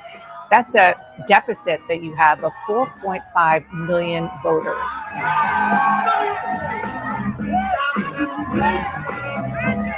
Yeah, things aren't looking so hot. Oh my gosh. Rosie, that's how he started it. Scavino was like, he's going to break the internet tonight. And then he started with that. As previously mentioned, we are giving serious thought to taking away Rosie O'Donnell's citizenship. She's not a great American and is, in my opinion, incapable of being so. That's hilarious because I don't think they can just revoke her citizenship like that just for not being a great American. But it's funny that he says this, and the little chin hairs there. Is there one in her teeth? She has one in her tooth. That's amazing. God, he's so good. We don't deserve him. We do. This is a cope. To transition into our last topic. When you're a bro and you're feeling really down, you're feeling a little lonely, you're hanging out maybe in the White House parlor, Scavino wants to go to bed, you know, the National Security Council's bugging you, and you're looking at your Twitter feed and all you see is the Sovereign Alliance just chilling, having parties, parades, joint economic projects that you're supposed to be announcing. You're going to start memeing. Donald Trump says the big question, this is on True Social, this is yesterday, the big question to be answered is whether or not President Xi of China will mention the massive amount of support and blood that the United States of America gave to China in order to help it to secure its freedom from a very unfriendly foreign invader. Many Americans died in China's quest for victory and glory. I hope that they are rightfully honored and remembered for their bravery and sacrifice. May President Xi and the wonderful people of China have a great and lasting day of celebration. Please give my warmest regards to Vladimir Putin and Kim Jong-un as you conspire against the United States of America. President Donald J. Trump. Hilarious. And then he got asked a question about this, and this is what he said. I put out a truth last night. You saw that. And I was the one that brought it up. I said, they're only doing this. They're really there looking to, when they did what they did, I thought it was a beautiful ceremony. I thought it was very, very impressive. But I understood the reason they were doing it, and they were hoping I was watching, and I was watching. My relationship with all of them is very good. We're going to find out how good it is over the next week or two. I think that we helped China very much, as you know, when they talk about freedom. And I don't believe that, and maybe I'm wrong, I hope I'm wrong, but I don't believe that America, that the United States was acknowledged for helping China to gain its freedom. But perhaps that was just a sleight of hand. I mean, I was very surprised. I watched the speech last night. President Xi's a friend of mine, but I thought that the United States should have been mentioned last night during that speech because we helped China. So what are your thoughts on that? I thought it was interesting how he talks about us like helping them with their freedom. Yeah. Interesting. Yeah, so I'll overanalyze the shit out of this one because it's my favorite theater in the info war. I think that Trump is doing is talk to multiple audiences. Normie layer here. Chinese Victory Day is commemorating victory over the Axis powers, specifically Japan, in World War II. That confuses a lot of Americans because they're like, China? What the hell? Well, during World War II and the lead up to it in the 30s, the Japanese, we're told, committed extreme atrocities in China as part of their aggressions and, world domination as part of the Axis. And when the Chinese surrendered, when the Japanese surrendered to the Americans, they departed China. The Chinese had 3 days of celebration. So that's the whole history of it. So on the normie layers, Trump is talking about, the American island hopping campaign, the American war against the Japanese that indirectly liberated the Chinese from Japan. And you could argue that, well, he's saying we've never really gotten that kind of recognition from China for bringing about those conditions. And then we've had to deal with, China really being the vector of globalism, which I'll come back to.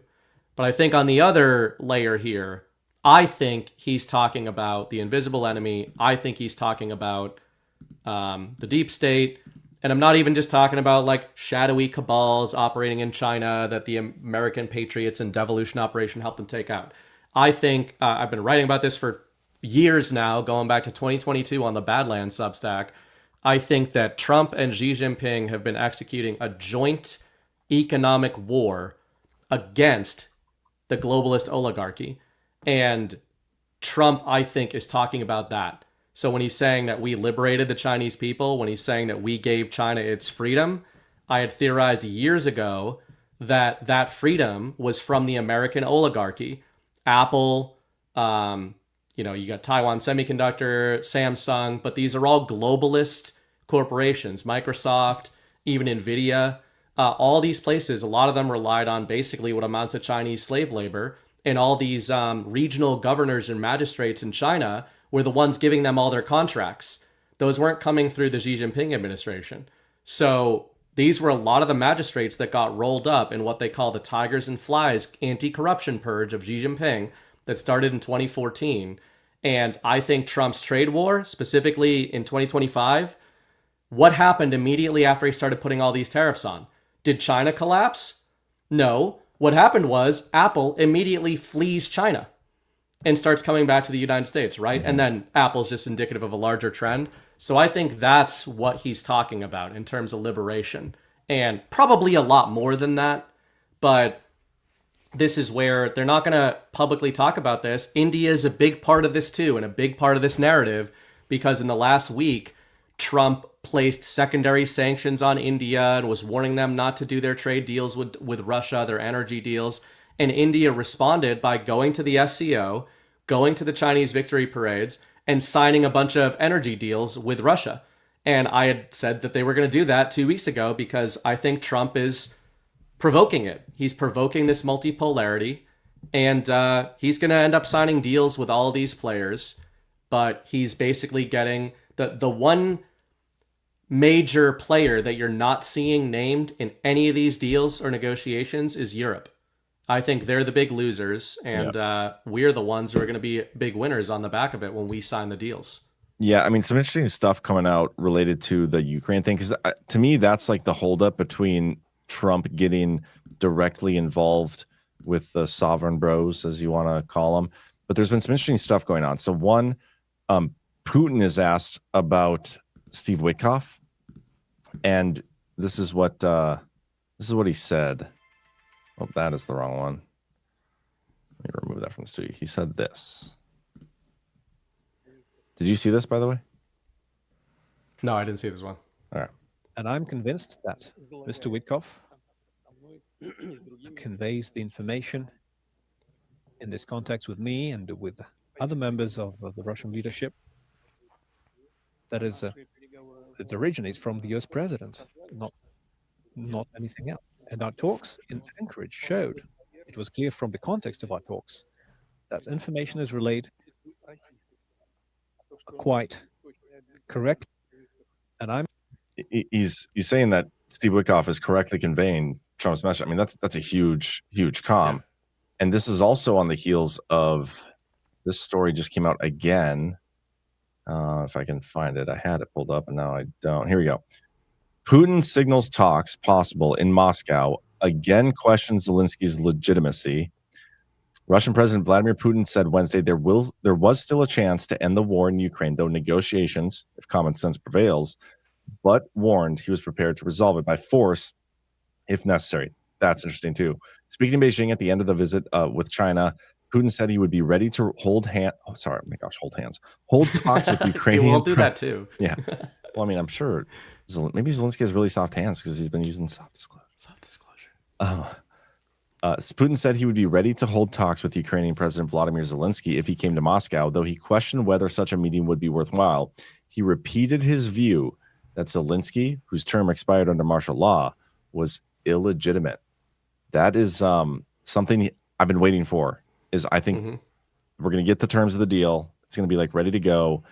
And both Trump and Putin and everybody's going to be like, okay, just have an election and get Zelensky out of there and have Zelensky does not be there to sign the deal. Yeah. It's huge. Yeah, it's huge. I also think that the Witkoff thing is interesting because a few days ago, I had saved an article. I don't know if we had talked about it on a show, but that Witkoff said, quote, the Russians and the Americans talk to each other almost every day when asked about continuing communications after the Alaska summit. And some of this could be translation. You never know when you're dealing with a dub over of Putin, right? But it's interesting that he's using the word context and says it can be inferred by the context of the meeting in Alaska, essentially that these communications are relayed accurately. So what he's saying there is obvious in the realm of geopolitics, but it's also really interesting from the lens of devolution and the sovereign alliance theories. And that is that obviously the deals and the negotiations are not being conducted in Alaska when they're doing a photo shoot. They're already done or in process at the very least before that, during that, and after that. And it's Putin telling you the real conversations are things that you are not seeing. And they're going well, and we've got good communication. These are photo ops. And that's exactly what this was. Totally agree, man. Totally agree. Oh man, I had one more thing I wanted to show. Damn it. Trump had another comment about this whole thing. Here we go. Let me pull this up. Having to do with Putin specifically again. Here. There's no action on, I might even have two clips. There's no action on Russia. Yeah. Since you took office. You have expressed many times your frustration and disappointment with Putin, but there's no action since you took your office. How do you know there's no? How do you know there's no action? Really? Wait. Who are you with? On the Polish media. Okay. How do you know there's no action? would you say that putting secondary sanctions on India, the largest purchaser outside of China, they're almost equal. Would you say there was no action? That cost hundreds of billions of dollars to Russia. You call that no action? And I haven't done phase 2 yet or phase 3. But when you say there's no action, I think you ought to get yourself a new job. Because if you remember, 2 weeks ago, I said, if India buys, India's got big problems. And that's what happened. So don't tell me about that. You've expressed many times your There's that. And then there's also this. This is a shorter one. And then you can comment. I have no message to President Putin. He knows where I stand, and he'll make a decision one way or the other. Whatever his decision is, we'll either be happy about it or unhappy. And if we're unhappy about it, you'll see things happen. I have no message. Yeah, I wrote an article. I wrote like 6 articles in August all about this. Just the whole story that I think is being woven here, because I think that is what this is, right? If you think that there's any coordination going on between these major world powers, including Trump, with these guys, and if you think the real negotiations are well underway, if not done, then the question that remains is why this narrative? Why the back and forth? And I think a lot of it has to do with an unwinding of this global trade situation. And I think a lot of it's not sexy to sort of Normieville. It's not sexy to most of MAGA. And honestly, most of the truth community, their eyes glaze over when you start talking about financial stuff and the dollar and the petrodollar and all that. But I think these are pincer moves against the central bank. I think they're running in parallel with Trump's humiliation ritual on Jerome Powell, Lisa Cook, and the Federal Reserve. We are entering a de-dollarization window. We are well into the de-dollarization window. And what Trump is doing when he provokes India and Russia and China is he forces all of them out of the dollar system. Just like the sanctions on Russia did under Biden, even though I think that was us, and just like now India is getting off of the dollar. That is not bad. That's good if you know that the Trump, Stephen Moran, who we've been talking about on this show, and Scott Bessent, their stated end goal is not de-dollarization, but they no longer want the US dollar to be the global reserve currency. It is bad for American jobs. It is bad for American manufacturing. Well, how do you get the US dollar to stop being the reserve currency? You need global traders to stop using it and to stop buying US treasuries. India is now fleeing the US treasury market because Trump was mean to them last week. So it's coordination, and I think we've used this term on the show, going back to the Israel-Iran crisis in particular. What's going on here with all these respective world leaders is a series of face-saving narratives where all of them get to look strong and impressive to their respective nations. They all get to look nationalist, and they all get to look like they're looking out for the interests of their nations. What I'm curious about in the weeks and months ahead is, do we get a smooth transition into the deal-making window, or do we get more escalation? And I think we're going to get more escalation. I just don't think we get out of this whole narrative without nuclear crap, Hunt for Red October style of rhetoric going on. Yeah. Even though it doesn't have to, maybe it won't be that dramatic, but some tension at the very least. I was told that the scare event was Trump being dead over the weekend. Okay. Right. I made a joke on Saturday. I think it was Saturday and again Monday. The death and resurrection of Trump. Somebody in YouTube said that Gutfeld made that joke tonight, which if I can find that clip, which I'll look for later, that'd be 2 or 3 times now that they've. Yeah. Gutfeld is farming us. Come on, man. It's funny. But Skeptical in the chat said something along the lines of what you've been saying. BRICS is pretty much part of the plan to get rid of the Fed and the banking cabal empire. And then he also said, hold on, there's one more that he followed up with. I've thought that when BRICS was announced, they got to get around the fiat dollar cabal empire. I think we're going to see multiple world power currencies when this is done.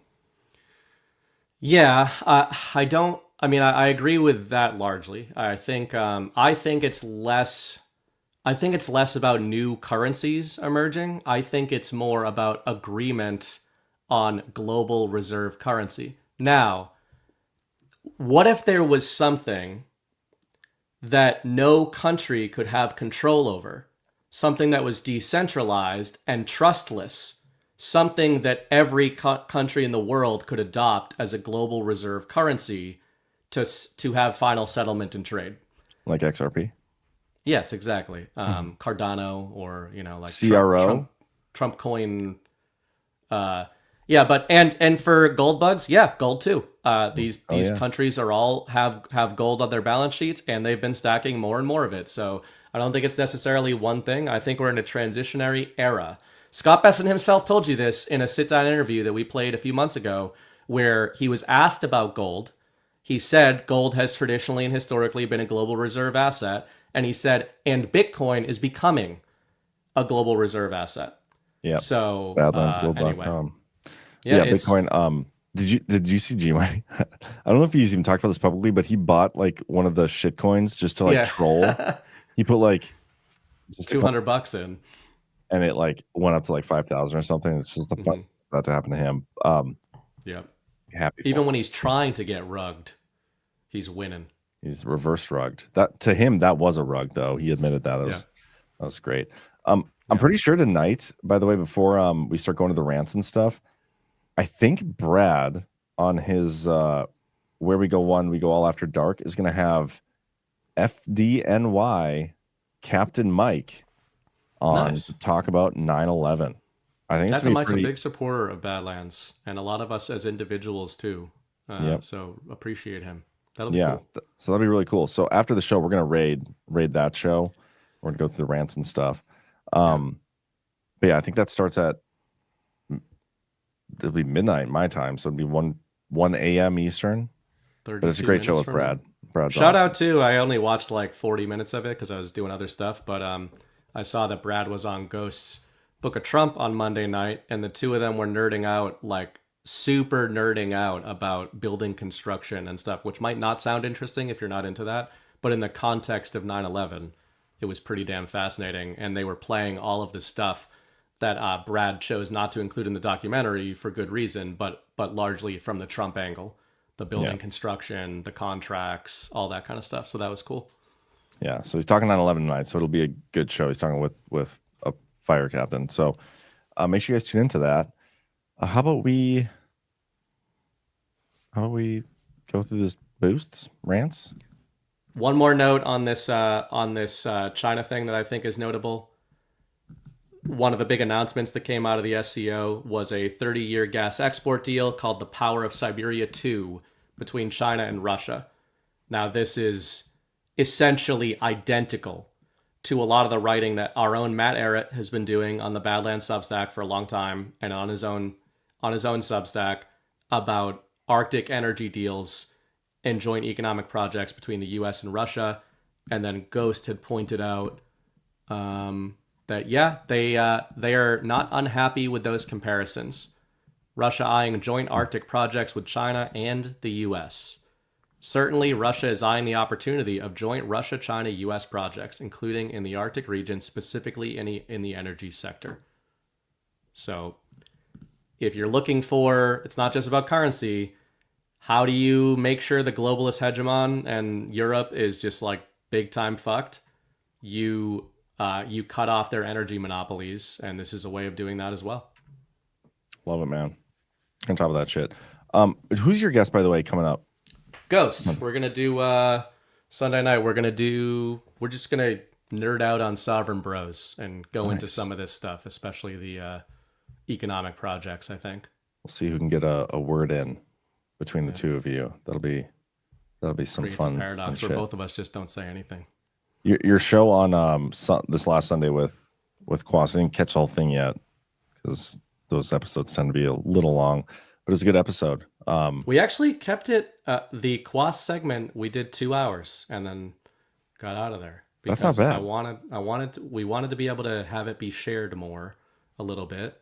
So yeah, awesome conversation with General Quas. If you guys want to check that out, and it was interesting because in his weaving manner, we talked about a lot of the things that were set to happen at these summits, and he has really interesting insights on the long-term plays of what's going on here with this new kind of era of competition, strategic competition between the U.S., Russia, and China.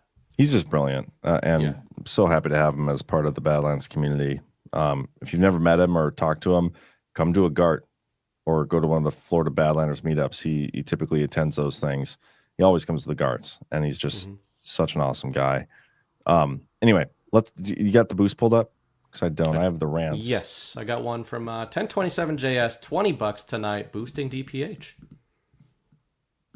That's it. There we go. Thank you, Joe. Appreciate you, fellow North Dakotan.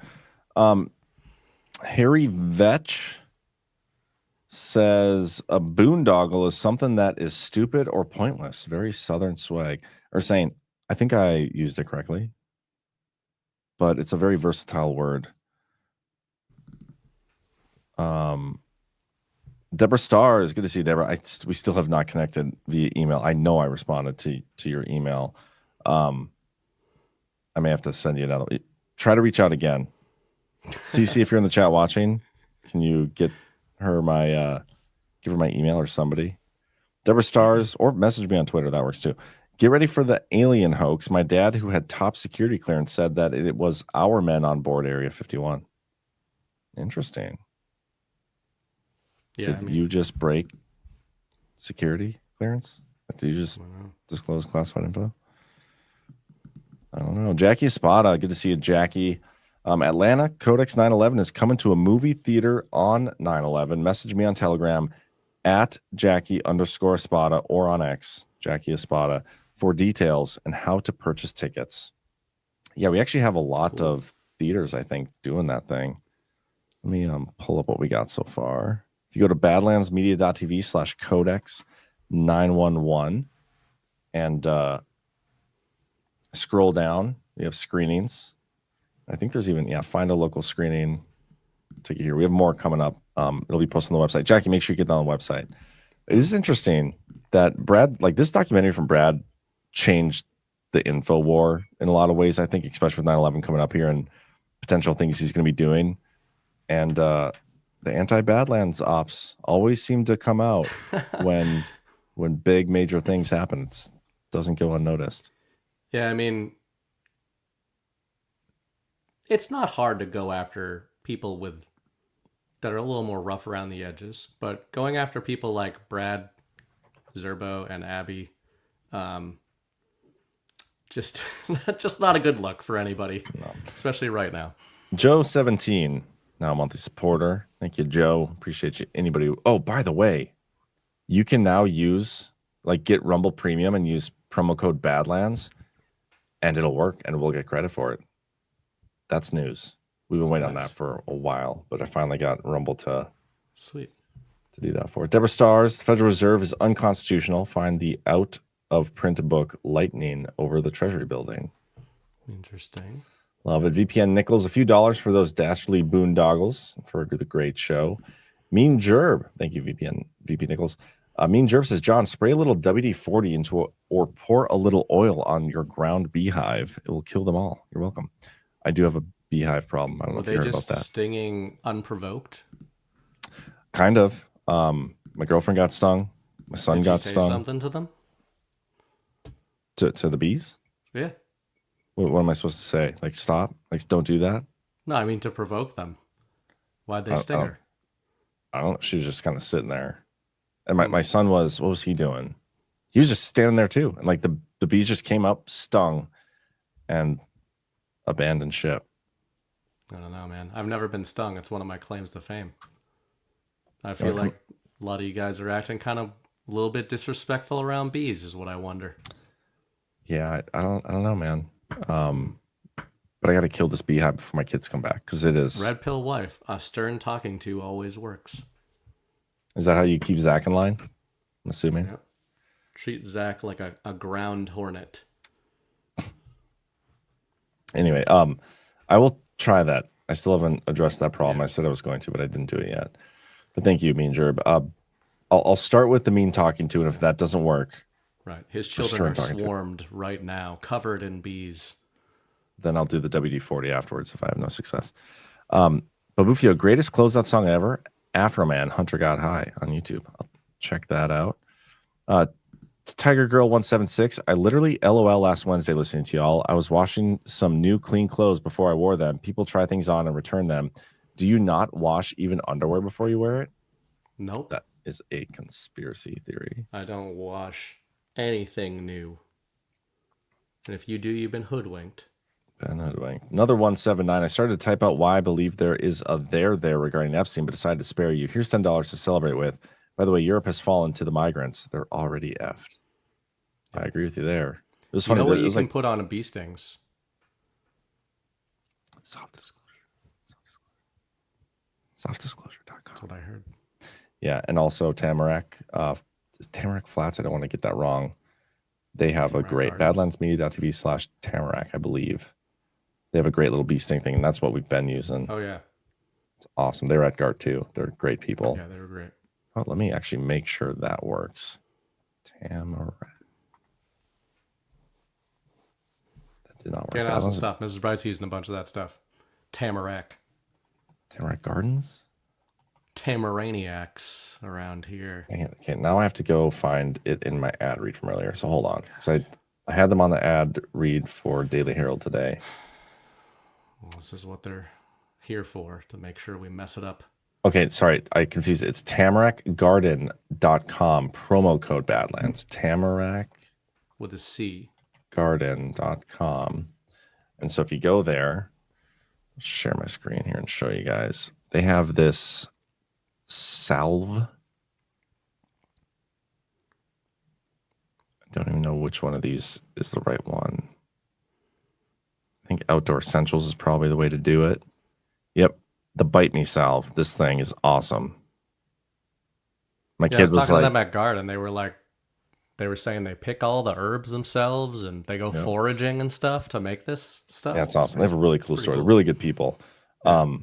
But this thing, like we use this religiously. We went through like a whole tube in a week just from mosquito bites and how like effective it was. But it all is also for bee stings, and I can vouch for it. My son's like sting, and my girlfriend, like they went away in like an hour. It was crazy.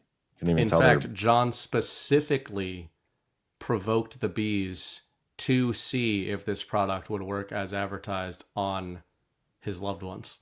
Yeah, it's crazy. Like you would not have even been able to tell that they got stung by a bee had they not been both of them bitching about it constantly afterwards. Like that was the only thing.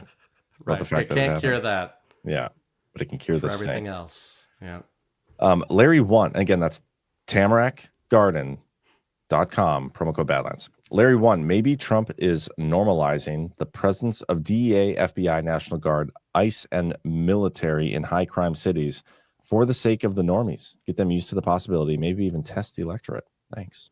Like that concept. Yeah, I think that's probably apt as well. Yeah. And the Meerkat, I got here late, rewinding, probably off topic, but I'm guessing the COVID criminals will be the first perp walks because the whole world will be okay with it. Yeah. The order of events is definitely something we can maybe even talk about this next week. Yeah. Like what are some likely order of events? We're definitely getting the Russiagate stuff. The COVID exposure is more recent. We are supposedly getting a lot of RFK has been propped up in advance for September for big narratives. So I'm interested. You know, these are things you do think differently about it when you got a little one. And, you know, like I don't take vaccines anymore anyway, and nothing I wasn't subjected to as a kid against my will. But those conversations become different. Those concerns become different. So these are some of those rugs that you hope the administration does not keep the American people standing on. You start doing press conferences and cabinet meetings about how you're going to release all this information on the vaccine companies and autism. You better fucking do it, right? Like, that's the type of shit that you can't blame normies for just being like, F you. You know, I was coming here because I have real concerns about my baby. And you're going to be like, we'll get to it. We'll get to it at some other time. So anyway, RFK's been good so far. Hopefully he's coming with some stuff that actually starts moving the needle. Doesn't all need to be solved overnight. But I think we need kind of marching orders in a direction of what are we doing with the U.S. medical system? Specifically, what are we doing with big pharma companies? Yeah, we used to talk about, you know, what are some of the greatest red pill things that we're waiting for to like wake people up? And we always used to tie it to financial stuff because everybody, has money. Everybody has a checking account. Another thing that everybody has a story about or everybody was connected to is the COVID thing. Yep. So exposure there is a huge one. Totally. Definitely. We did get another rant coming in. Dragonfly Sister for $50. Thank you so much for the support. There are companies that will come vacuum up the bees and remove the nest. I think they rehome them. Might check to see if there's any in your area. You know what? I will do that just because of that rant. And I feel like you would know, considering you are related to a dragonfly. You might know how flying things operate. But thank you for that. Yeah. Camp Cooksey for $2. John, Jackie said just pour gasoline in your bee hole and the sting will go away or something like that. Light each bee on fire individually. It's actually really funny. So it was 2 days ago, I think. No, it would have been Sunday. No, it was Monday morning, Labor Day. Change stories all over the place. I'm sorry. I'm just trying to think of my timeline here. And it was the day before my kids went to it was the day of my kids going to their mothers. It was the morning I was outside with my son. And he was on the trampoline and he found 2 dead bees on the trampoline. So I think the stuff I was doing before worked because there were dead bees around. But we took them and he's like, I'm just worried they're going to come back to life. I was like, that won't happen. So I put them in my fireside pit that I got. Badlandsmedia.tv/myfireside or my fireside, well, whatever. Badlandsmedia.tv/fire. There you go. That's what it is. And I lit them on fire. And I was like, they're not coming back to life now, son. You can go jump on the trampoline. Was this after he had been stung already? Yes, this was about a week in the aftermath or so. Mm-hmm. So he's traumatized. A little bit. I mean, the first bee sting he got was last summer. It was like towards the end of summer. We were outside. We were having an epic Nerf gun war, and I was clearly kicking his ass. But he was like hiding behind the deck on the other side. And all of a sudden he just like starts screaming. And I thought I accidentally like shot him with a real gun or something. Like, what is going on here? And it was bee sting. Right. So you took advantage of the chaos and shot him with the Nerf gun and then tended to his bee sting. Yeah, I got a direct headshot, which ended the game. And then took care of the wound. That's how you do things around here. Yeah. Anyway, thanks everybody for tuning in. Wow, man. Are Yens literally that afraid of effing bees? Blow my mind. No, I'm not afraid of bees. Nobody particularly likes getting stung by bees. I wouldn't know that. Though, my kids are not fans, and I don't want them to be afraid to go outside. Right. So anyway, do us a favor, guys. Hit that thumbs up. Reminder, we're going to raid Brad's show here because he's got a great interview talking 9/11 with the fire captain. And you'll see me again tomorrow at 1 p.m. Eastern on the Daily Herold. And BB Sunday. Sunday night with Ghost, I think. Awesome. And also wanted to let people know, I sent out an email. I think it worked through the Kickstarter. I want to thank the Badlands audience for supporting that over August. We met our goal. Now we actually have to deliver those books to people. So we'll figure out how to do that. But you should have gotten an email if you supported the campaign that runs through the timeline over the next couple months of how that's going to work. So check that out. I'm very much looking forward to my book. It's not a rug. I can't wait to not read it. I can't wait to put it on my collection of books behind me that I don't read. Well, that's why it's a collector's edition. You don't have to read it. You can just look at it. I want not just a signature, Burning Bright. I want like a message from the heart. Perfume it, yeah. Doesn't have to be a good message. Just something. I want one of your alpaca wool socks in that book. I don't just give these socks away that I wear every single night for years, and they are still good. Not a hole, nary a hole in sight. So, I'm gonna be whichever alpacas made these. Quality craftsman. You know she has alpacas named after the two of us? Yeah. Yeah, it's amazing. Yep, I have a postcard. Yeah, one of the alpacas that made these socks is named Burning Bright. Yeah, my kids still wear the hats too. And I'm going to be interviewing her because she does our soft disclosure and the alpaca stuff. I'm going to be interviewing her on Friday, I think, on my show. So should be fun. I would love more alpaca stuff if it's available. Don't kill my alpaca to get it, though. Because I want to meet him. Don't kill mine either. Yeah. Don't Ash kill is any going down alpacas. there. Ash needs. We need a proof of life when Ash goes down there. Ash needs to. Yeah. How get are some our pictures. alpacas doing? Yeah. Anyway, Anyway, that's okay. an omen. Like we need like a yearly spot check on our alpacas. I agree. We should go down there. We should do a GART down there that way. Mm-hmm. Anyway, okay, we're getting out of here. I do have a video where we've already seen this video, but we have to watch it again because it was so epic. Hit that thumbs up. We'll see you guys tomorrow, and we'll see you in Brad's chat. Have a good night.